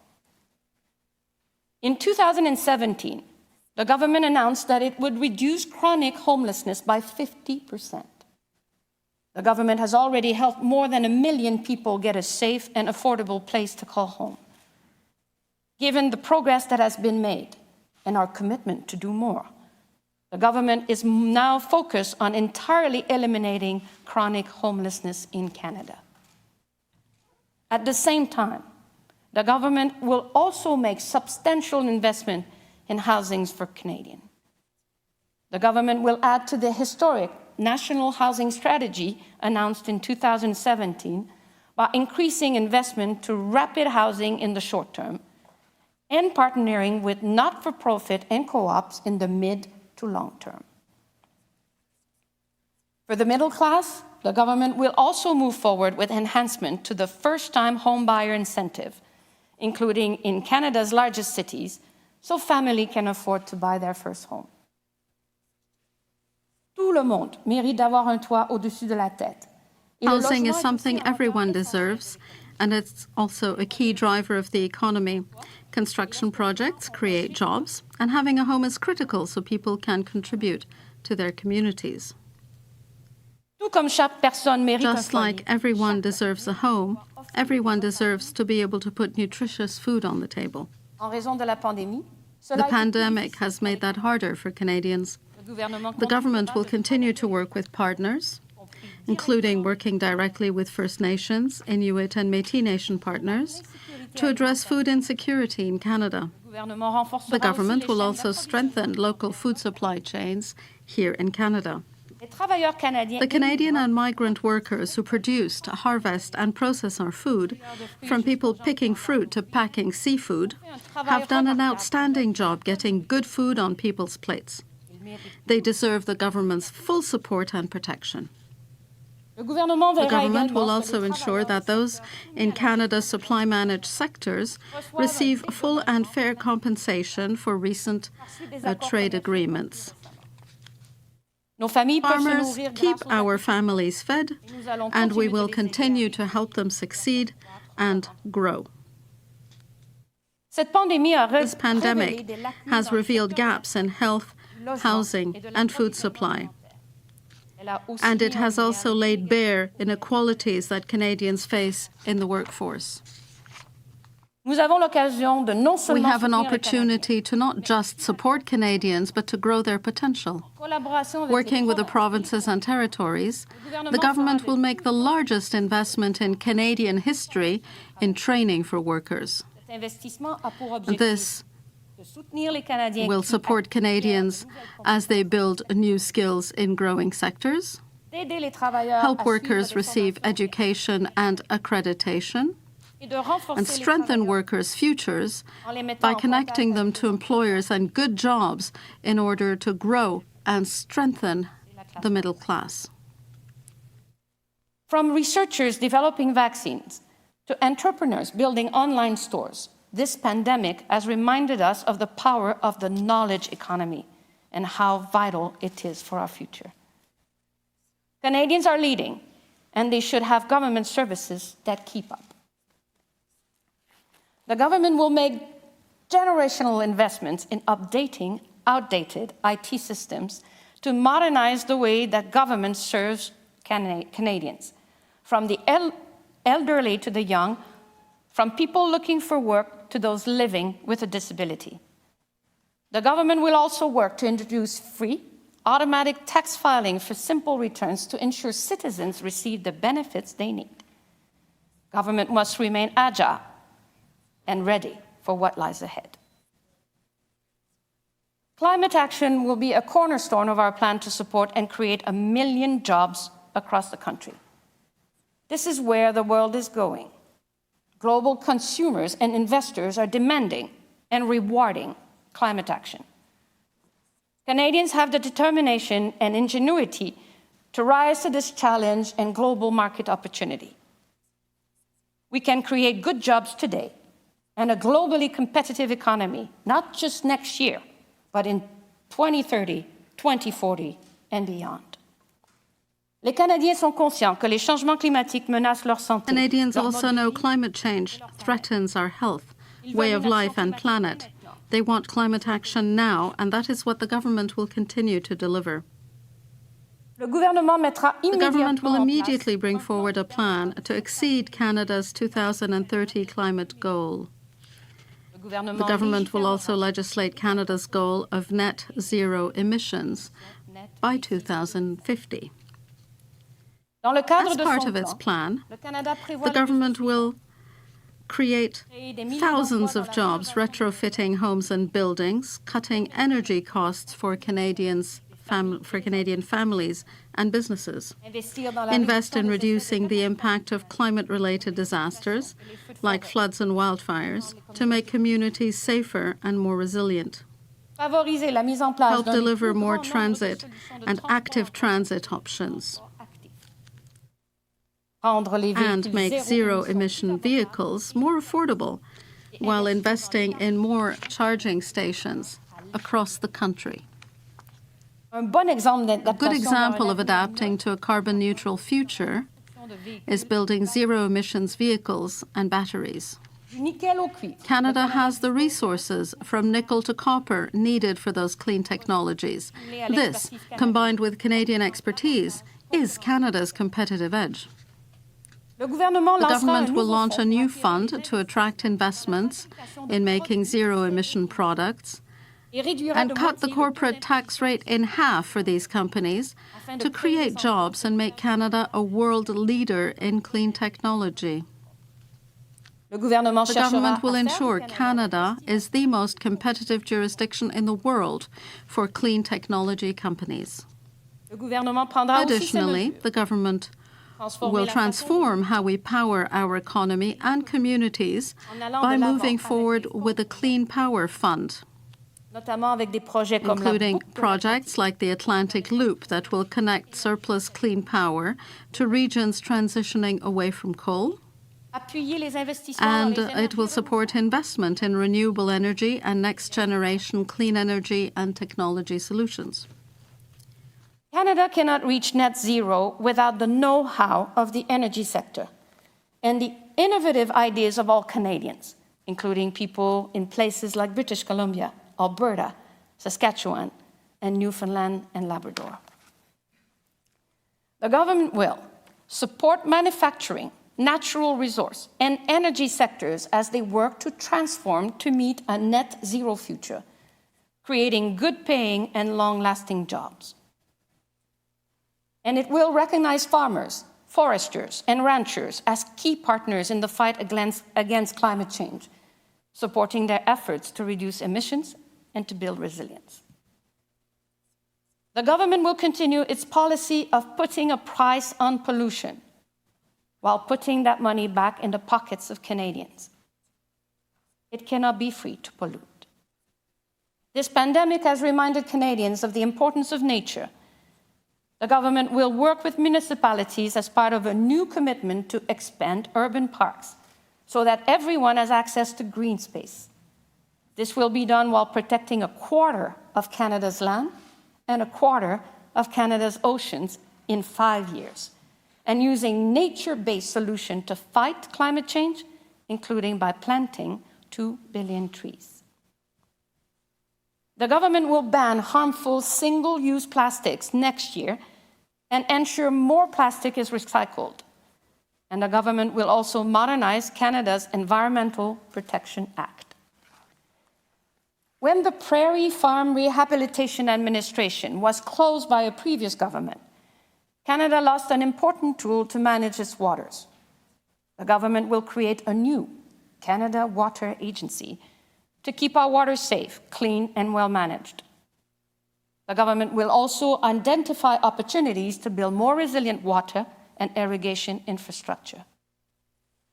At the same time, the government will look at continuing to grow Canada's ocean economy to create opportunities for fishers and coastal communities, while advancing reconciliation and conservation objectives. Investing in the blue economy will help Canada prosper. Nous menons ce combat pour les Canadiens d'aujourd'hui et le This is Canada a fight de for demain. Canadians today and Canada tomorrow. So we must never forget the values that make us who we are. The fourth and final foundation of the government's approach is defending Canadian values and ensuring that they are lived experiences for everyone. Canada is a place where we take care of each other. This has helped Canada weather the pandemic better than many other countries. Canada must continue to stand up for the values that define this country, whether that's welcoming newcomers, celebrating with pride the contribution of LGBTQ2 communities, or embracing 2 official languages. There is work still to be done, including the road to reconciliation and in addressing systemic racism. Throughout the pandemic, the government has made it a priority to support Indigenous communities, which has helped us contain the spread of COVID-19 and to keep people safe.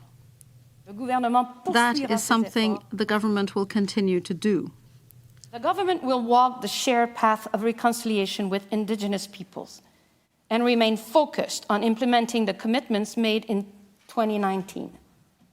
However, the pandemic has shown that we need to keep moving forward even faster on a number of fronts, including by expediting work to co-develop distinction-based Indigenous health legislation with First Nations, Inuit, and the Métis Nation, and a distinction-based mental health and wellness strategy. By accelerating work on the National Action Plan in response to the national inquiry into missing and murdered Indigenous women and girls, calls for justice, as well as implementation of the Truth and Reconciliation Commission's calls to action. And by continuing to close the infrastructure gap in Indigenous community, working on a distinction basis with First Nations, Inuit, and the Métis Nation to accelerate the government's 10-year commitment. The government will also make additional resiliency investment to meet the clean drinking water commitment in First Nations community and support additional capacity building for First Nations, Inuit, and the Métis Nation. The government will also move forward to introduce legislation to implement the United Nations Declaration on the Rights of Indigenous Peoples before the end of this year. For too many Canadians, systemic racism is a lived reality. We know that racism did not take a pause during the pandemic. On the contrary, COVID-19 has hit racialized Canadians especially hard. Many people, especially Indigenous peoples and Black and racialized Canadians, have raised their voices and stood up to demand change. They are telling us we must do more. The government agrees. The government pledged to address systemic racism and committed to do so in a way informed by the lived experiences of racialized communities and indigenous peoples. The government has invested in economic empowerment through the Black Entrepreneurship Program, while working to close the gaps in services for Indigenous communities. Important steps were taken with the release of Canada's anti-racism strategy for 2019 to 2022, the creation of an anti-racism secretariat, and the appointment of the first ever minister focused specifically on diversity and inclusion. This is all good, but much more needs to be done for permanent, transformative change to take place.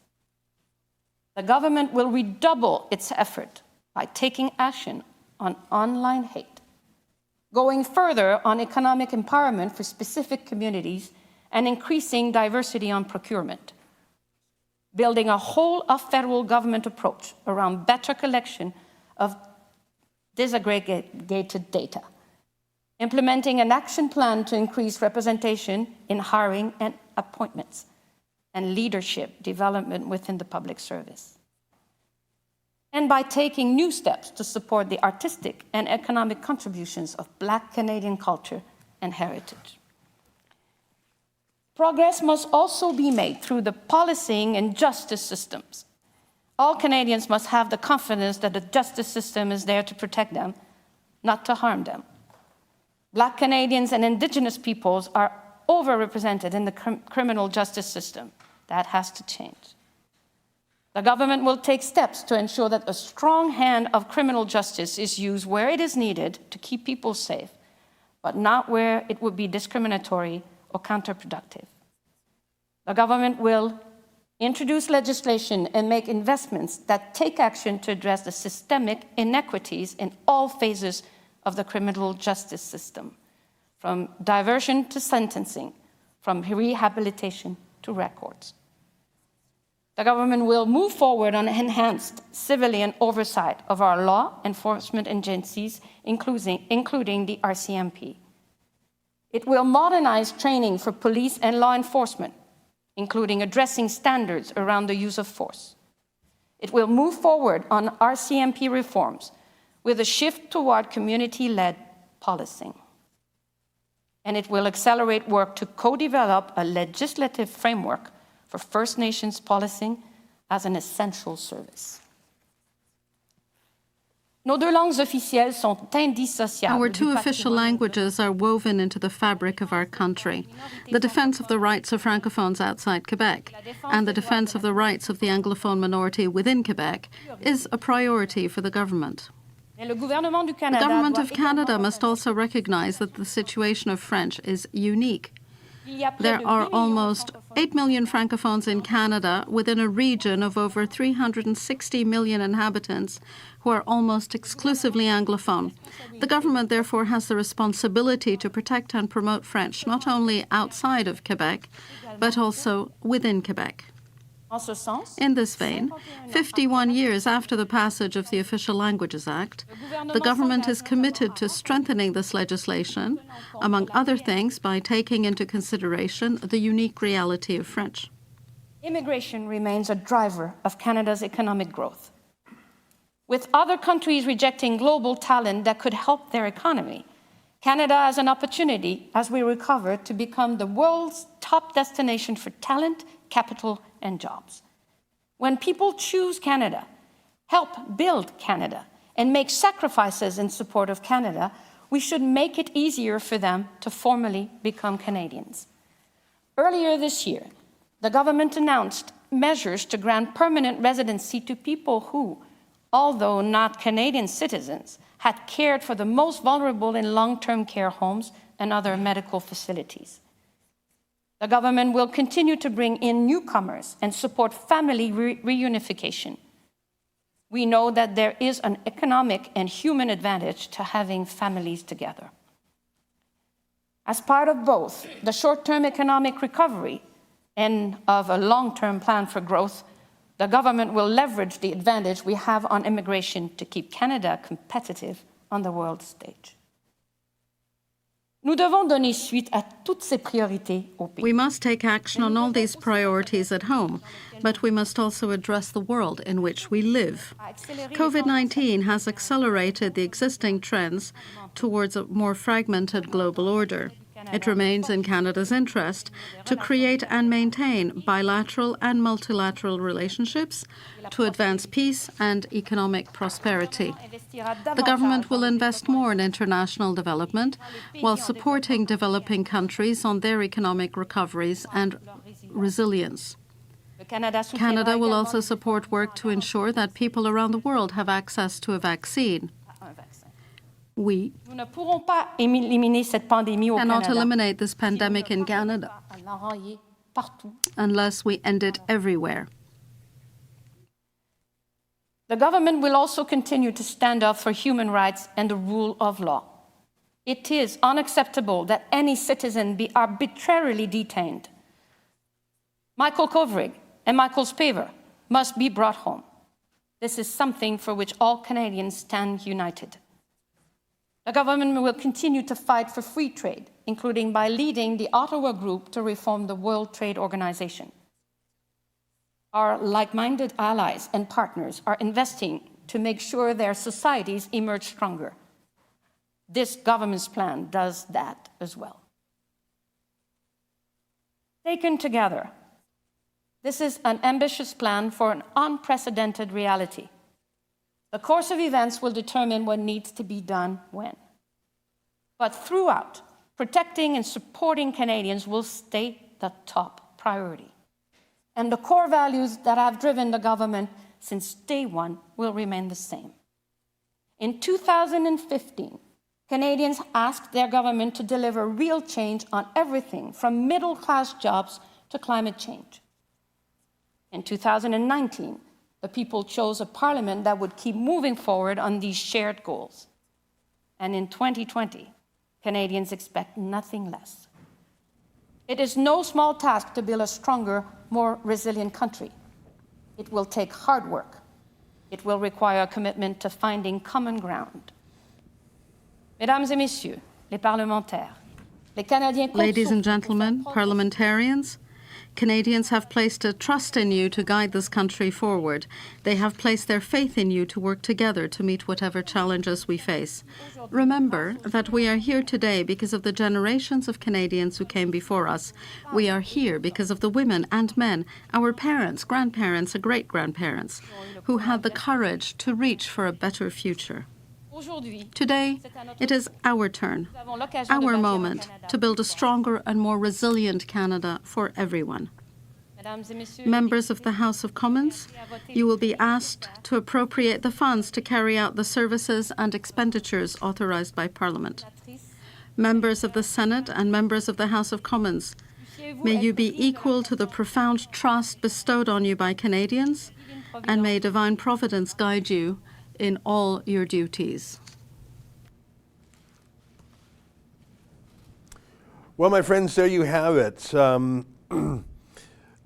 A speech called the Throne Speech. It's not written by the Governor General, of course. It's written by Justin Trudeau's office. It's an archaic custom. It outlines the government's agenda. The Queen is the head of state, but Trudeau is the head of government.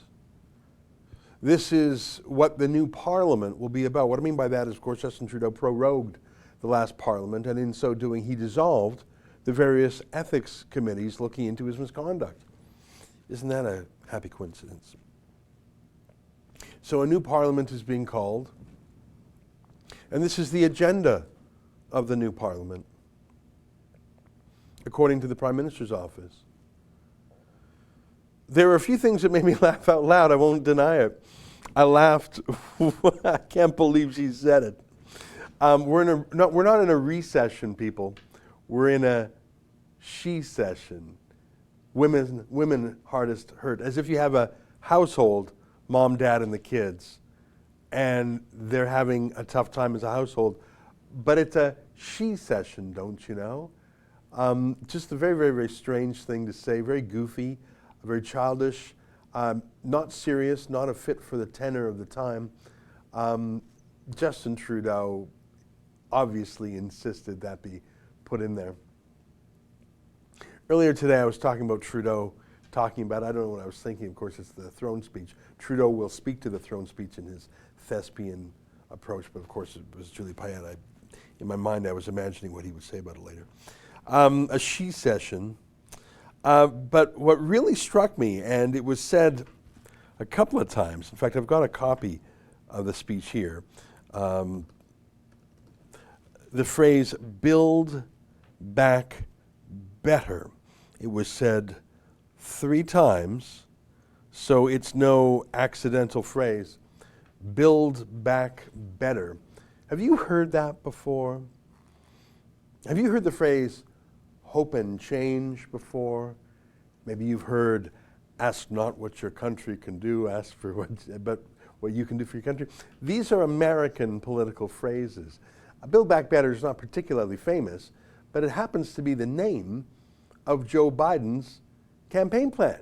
Do you have that, Viz, that I sent you by WhatsApp? If you go to Joe Biden's campaign page, and I know that Justin Trudeau's not much of a reader, but there's no dividing line really anymore between the Canadian Liberal Party and the American Democrat Party. Trudeau goes down there all the time, schmoozes with Democrats. He brings Democrat operatives up to his own campaign. It would be a scandal in any other age or any other party if Republicans came up to run the Andrew Scheer or Aaron O'Toole or Stephen Harper campaign. It would truly be a scandal that would never be shut up. But here you have it. This is from the Biden-Harris campaign website. Build Back Better. Joe Biden's jobs and economic recovery plan for working families. Joe Biden believes to his core there's no greater economic engine in the world. Build back better, guys. Scroll down a little bit. I wonder if there's look, the pandemic has laid bare some unacceptable truths. You know, I wonder if you could cut and paste from Joe Biden's Build Back Better plan to Justin Trudeau's Build Back Better plan. They both want to build back better, guys. And that's just the beginning of it. There were a lot of other American, and by the way, I love America, but it's sort of pitiful when you are your own country and you have a throne speech which shows that you're a different country. And you're just copying and pasting from what the Democrats say. There was a whole Black Lives Matter part of the speech about policing and how police are inherently racist. Yeah, that's not the Canadian experience. As I've said before, I've given you a deep history on slavery in Canada. The slave trade in Canada was abolished in 1793. And I understand that at that time, in the city of Toronto, according to the census, there were exactly 16 black people. And I don't know if they were slaves, I just know there were 16 black people when the slave trade was abolished in Upper Canada. Now there were some slaves in French Canada, in Quebec, but they were mainly Indigenous, Aboriginal. I mean, the slave economy, I'm not going to call it a slave trade, continued to exist on Canada's west coast. The Haida Indians were famous slave capturers, slave traders. It was part of their economy, it was part of their war, it was part of their status, slave raids. So there was a little bit of slavery in Canada. We shouldn't deny it. But it was largely Aboriginal slavery, that's okay to mention. There was a very small amount of slavery in Ontario, like count the number on your hands, fingers. Quebec, there was a little bit more, but again, it was mainly Aboriginal. And it was banned 230 odd years ago. So we don't really have the American experience of slavery and the Civil War. And were there some Jim Crow style laws in Canada? I'm sure there were, but not to the systemic effect of in the United States. As you may know, we were the destination of the Underground Railroad, which is how American blacks fled the South, and they often came all the way to Canada. Where I'm originally from, the prairie city of Calgary, there were black cowboys 100, 120 years ago, black cowboys came up from Texas, Oklahoma, whatever. Not that Texas was a bad place, but come to Alberta. It's a little newer. There's no history of slaves there was never any slaves in Alberta. There just wasn't ever any slaves. Alberta was founded in 1905. What's that? 112 years after slavery was banned in Upper Canada. So, you're a black cowboy in Alberta in the 1920s, 30s, 40s, John Ware, whatever. It's about the best place in the world to be, I would imagine. And by the way, the black population of Canada was extremely low until about 30 years ago. I'd have to check the stats, but I would imagine most black people in Canada are actually new immigrants, mainly from the Caribbean. So they're not even coming from the US political experience. And African Americans are culturally, historically, much different than black people from Africa or even from the Caribbean. So my point is, I don't mean to go down the whole road of Black Lives Matter and racism and slavery. I'm just saying, just to take the whole Black Lives Matter narrative and graft it onto Canada and say, ta-da, Alexandria Ocasio-Cortez just did all our homework for us. She let us copy her term paper. Joe Biden let us copy his homework on Build Back Better. And AOC let us copy the Black Lives Matter. It doesn't fit. We just don't have a systemic racism issue with black people. I think we do have a systemic racial issue, systemic racism issue with the Indian Act, which is a racist law, and it is on the books, and you'll notice that Trudeau didn't breathe a word about repealing it. Like if you were to say, EZRA, is Canada a systemically racist society? I said, no, absolutely not.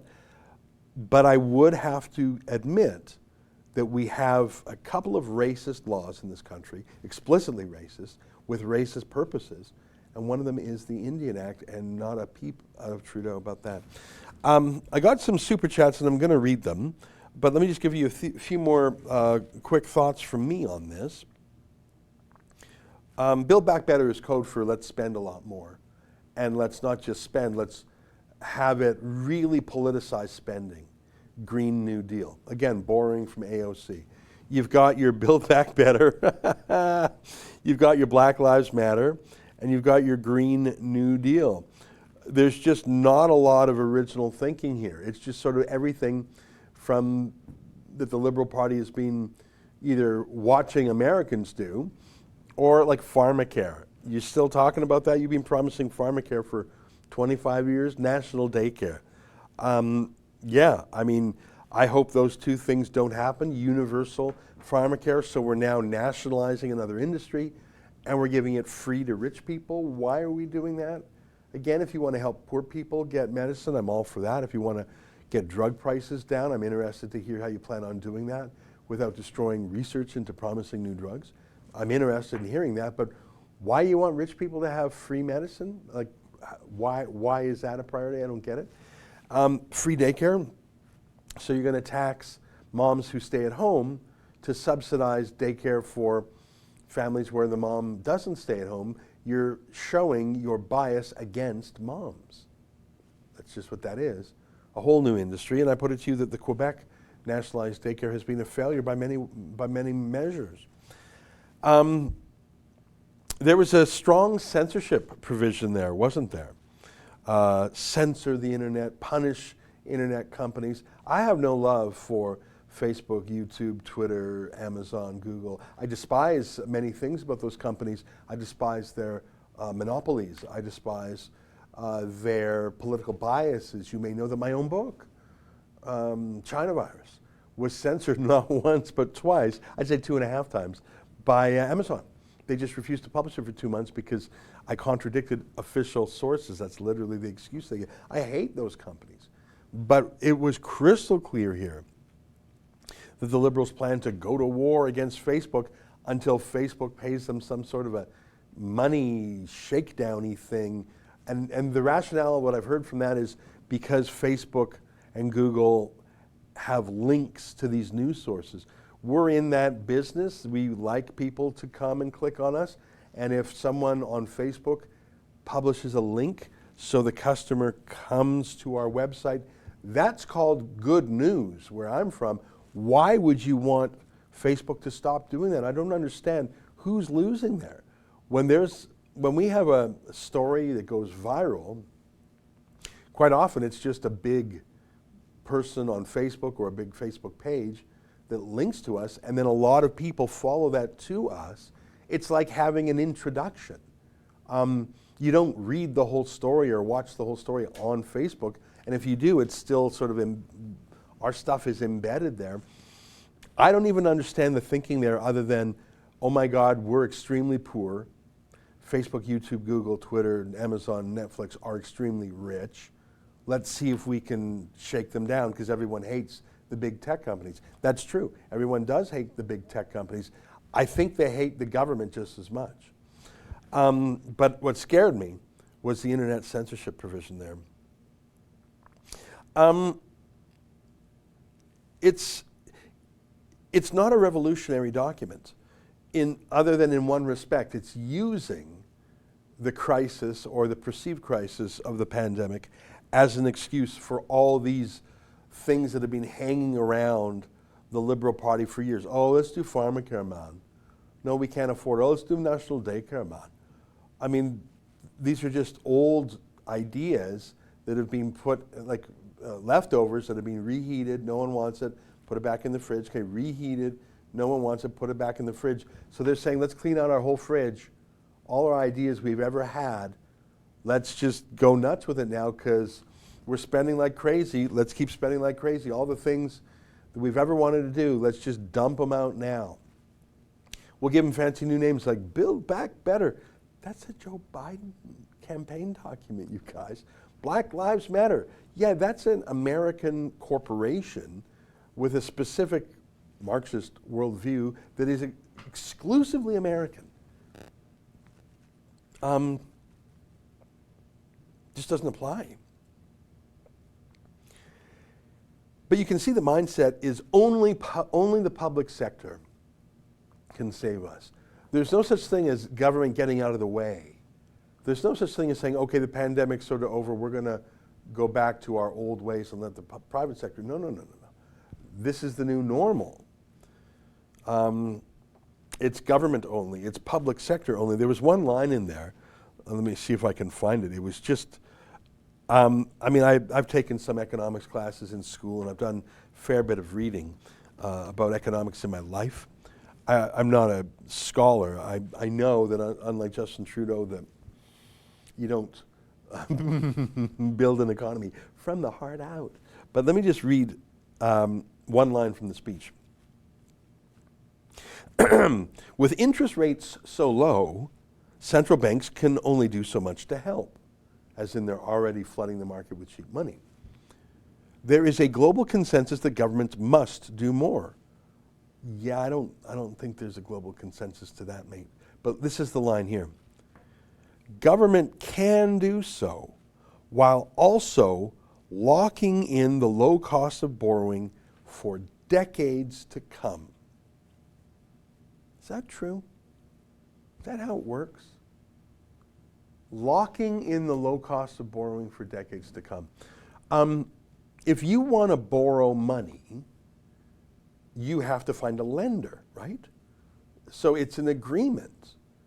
It's not like a money tree or like a tap that you just turn on. Borrowing money for governments, they issue a bond. They have to find a buyer. And for example, would you rather buy debt from the United States government or from the government in Zimbabwe? Which is more reliable?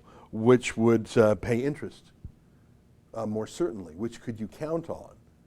Well, obviously the American government, it's more reputable. It has an enormous economy. It will not default. I don't think it ever has. So you can count on the American debt, whereas you can't really count on the Zimbabwean debt. And there's countries where they had hyperinflation. They had like $1 million bills because the money's worth nothing. So how can you say I'm going to lock in low rates for decades to come? That's not your decision. That's an agreement between borrower and lender. As you rack up more and more and more debt, lenders say, oh, yikes, I'm not sure if I want to lend any more to that guy because he's way over his, it'd be like you having a credit card debt. Totally max out all your credit cards. You'd say, oh, well, I'm going to continue borrowing at this rate. Well, yeah, you may think so, mate, but all the other lenders are going to look at you and say, ooh, you've just had a little bit too much now. We're going to downgrade your credit rating, and we're not going to really lend to you anymore because you've had too much to drink. We're not going to lend to you anymore, except at a higher rate of interest because you're now a higher risk borrower. It would be like getting a second mortgage on your house. First mortgage, probably pretty low because they have the house to care. But what about the second mortgage? Well, you only eat once the first mortgage is done. So higher and higher and higher rate of interest.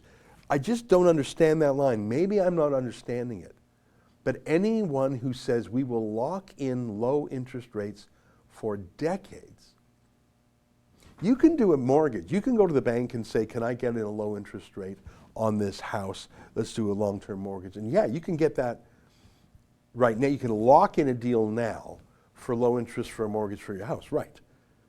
But how about next month and next year and in 5 years and 10 years? I think that's what they mean here. I think, was that just written in a weird way? You can lock in a low interest rate for decades if you do the deal now. But you can't guarantee what the deal will be in 5-10 years, especially if you're spending like a drunken sailor. Maybe I'm misunderstanding. Maybe it was just poor drafting. But the interest rate that countries pay is not determined by that country alone. If Venezuela simply said, we will lock in low interest rates, and here's my magic wand, the world would say, yeah, no thanks, you're not trustworthy, we are not going to lend to you except at very high rates because you're a rogue state basket case. I don't know what Trudeau meant there. Maybe I'm missing something. I just don't think it's possible for a borrower, whether it's a company or a country, can just say, you know what, we're only going to pay low interest now. Yeah, if that was as easily done as said, we would all be doing it, I think. Yeah, very strange. All right. Okay, we're going to try and connect with Kean to see if we can get through. I do have a bunch of super chats here also, so happy to take those, but let's see if we can connect to the young lad who's down there right now.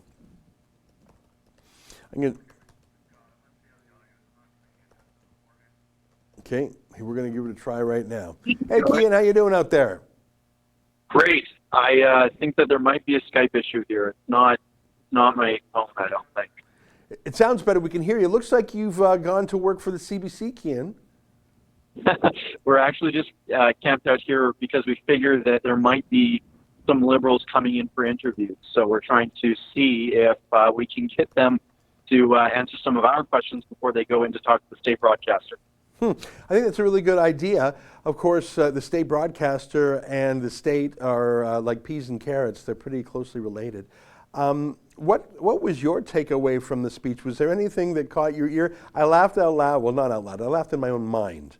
In my mind, I laughed out loud when I heard Julie Payette say it was a she session instead of recession.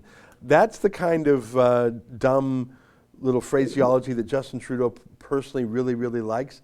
But you'd think Julie Payette would have said, yeah, no, those words aren't coming out of my mouth. I'm not your child.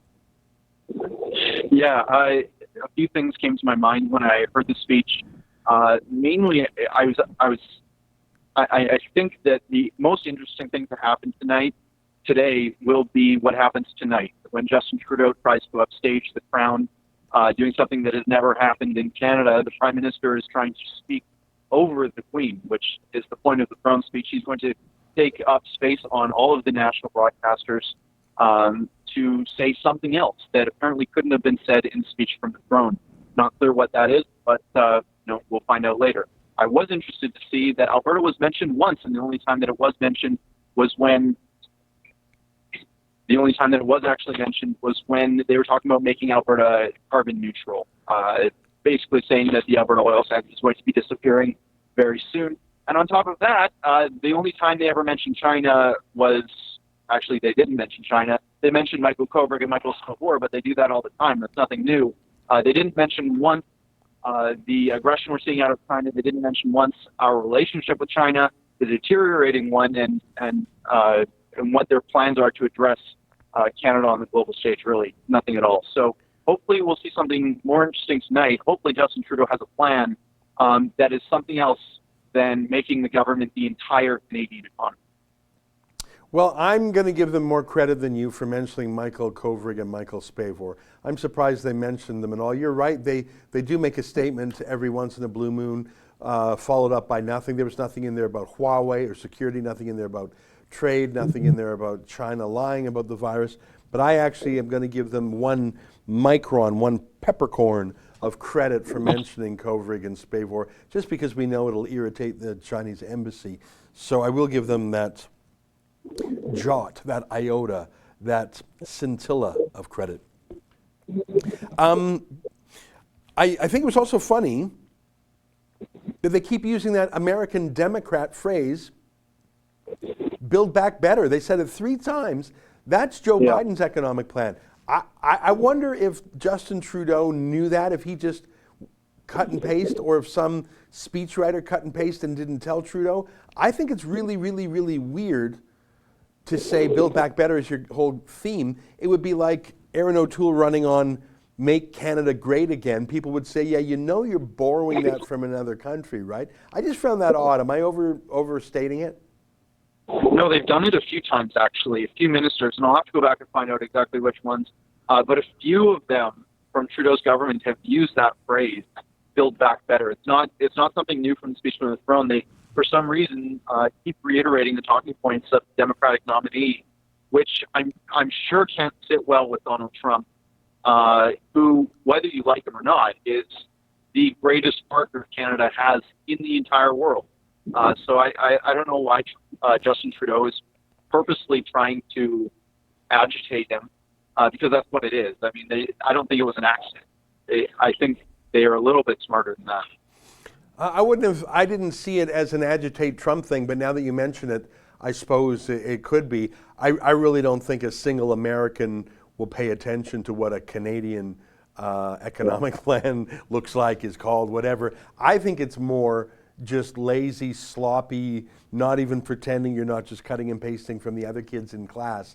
You're just copying their homework. And I say again, if this were a Conservative Party that was just so blatantly plagiarizing a Republican Party, the media party would go nuts about it, but they're fine with it because they think it's sort of cool. Maybe they can have Kamala Harris come up and do a little campaign event with Justin Trudeau. I think it's more a commentary on how obedient and conditioned Canada's media party is.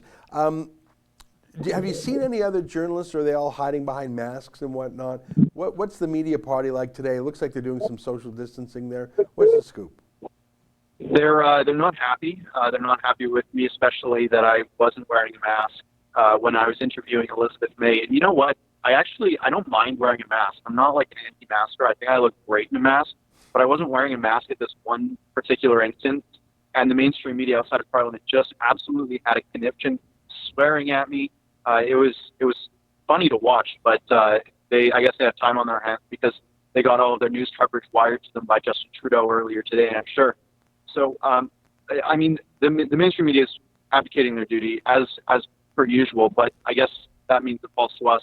And what I'm going to be looking for today after this speech from the throne is Jagmeet Singh's reaction.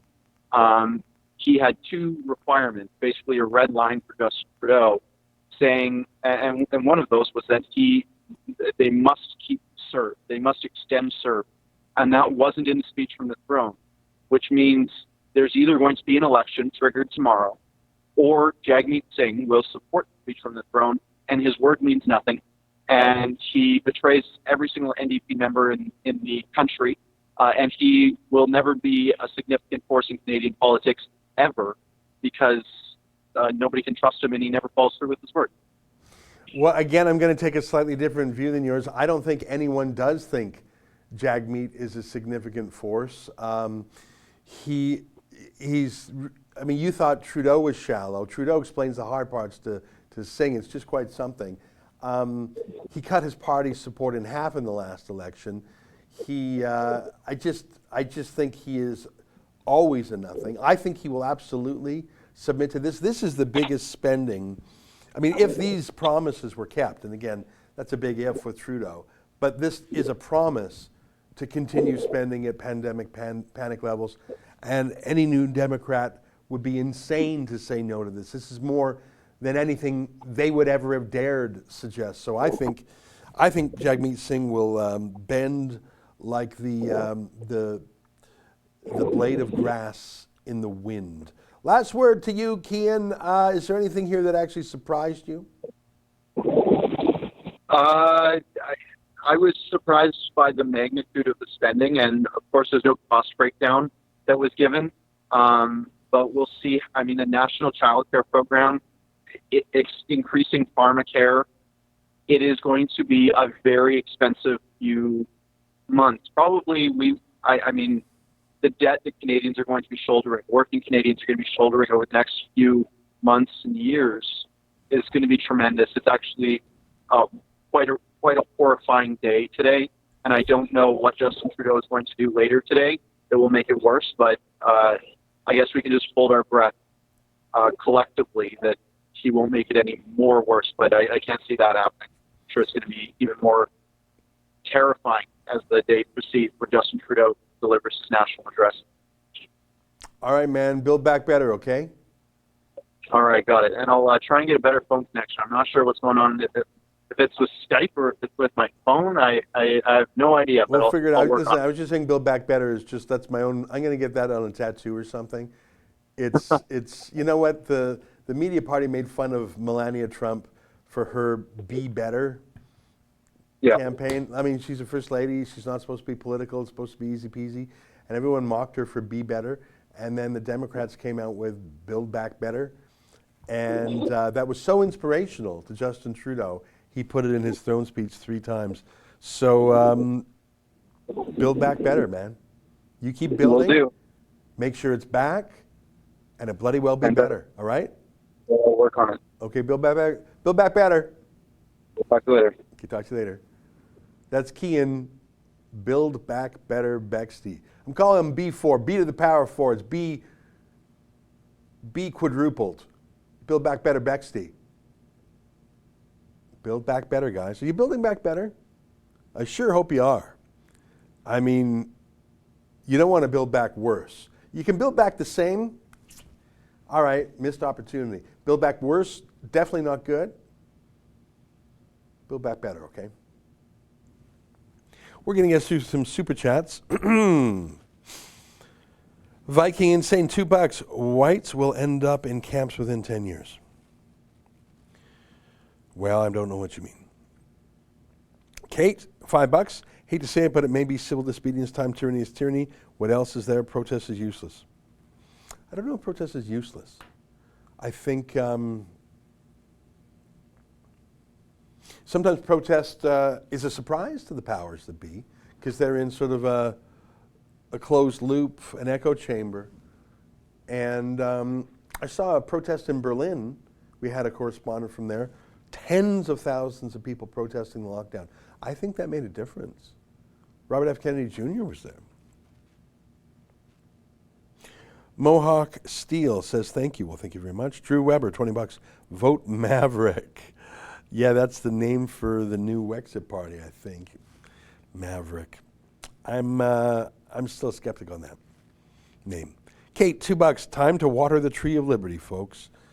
Well, that's a reference to, who said the tree of liberty must from time to time be watered with the blood of patriots, and it's from Thomas Jefferson, wasn't it? Was it Jefferson? Let me quote it here. The blood of patriots and tyrants. The tree of liberty must be refreshed from time to time with the blood of patriots and tyrants. That's what's so interesting. It is its natural manure. Isn't that an interesting way of phrasing it? Our convention has been too much impressed by the insurrection of Massachusetts And in the spur of the moment, they are setting up a kite to keep the hen yard in order. I hope in God this article will be rectified before. Anyhow, you know what? You could go down that rabbit hole. I won't do that right here. I love Thomas Jefferson. I've been in Monticello. I really encourage you to go there if you're in Washington, D.C. It's not far away. It's in Virginia. And of course, Jefferson founded a university, which is one of the most beautiful universities in America. Terry Micmac, $5. Welcome to South Africa, a.k.a. used to be called Canada. Kevin M. Clerks, $5. Time to end the Governor General rule. No. My point is, if you don't take that pomp, circumstance, aristocracy, fancy pantsiness, and give it to the royals and their delegates, it's going to be taken by Justin Trudeau. If it's not Julie Payette in that chair, it's Trudeau in that chair. I want someone above a prime minister, even above prime minister of my own party. I want to keep the politicians in their place. You don't want a presidential style prime minister. The devil you know. It's better than, you know what? We know what the royal family is like. Whatever their flaws, I tell you, it's almost impossible to do better. Show me a country, America, but I tell you that their presidential style is just as aristocratic and more expensive. Akasha of the Nile, $5. Build Back Better is part of the UN. Go look at sustainable development. It's there. The UN slogan is Build Back Better. Is it really? I didn't know that. Let's see. Build Back Better. United Nations. Well, indeed, you're right. Building Back Better. You're right. What can I say? Here it is. Building Back Better. Risk-informed COVID-19 recovery. Yeah, well, there's so many places. Absolutely. Isn't that funny? I thought it was a Biden thing because I hear it from the Democrats. You know what? It's no surprise. I'm just tweeting this. Or did Trudeau steal Build Back Better from the UN? Either way, he's not writing his own stuff. I don't think anyone ever accused Trudeau of writing his own stuff. I think ever since he was a child, he copied from the smart kids in class. Do you really think he ever did any homework in his whole life? Let's read some more super chats. Prairie Rider 279. Why is CDC as an outbreak no longer a pandemic? I don't know. Maybe it's the scale of it is reduced. Lewis Talbot, £10 more RCMP oversight required from a man under investigation. Yeah, well, that's a great point. Ethics investigation for a third time bans critical journalists and shuts down parliamentary committees. He really does have no sense of irony. Lewis, that's a great point. He wants more oversight of the RCMP, but he doesn't want the RCMP to oversee him. That's the super chat of the day. Mika Shrednick, $20. I'm speechless after that speech, but I'm happy to pay you for talking, Ezra, and the rest of the rebels. Cheers from the Okanagan. Well, thank you, and just seeing that word Okanagan makes me homesick for that beautiful, beautiful place. Thank you for saying hello. Stephen Bent, $15. Great coverage. Keep it up. The mainstream media is useless. Well, they're worse than useless because they actually have a use. They're used by Justin Trudeau for his own purposes. Kate, $2. You make a great point about the devil you know. Well, that's the thing. Utopia means a place that does not exist. A place that cannot exist. So every revolutionary talks about a utopia.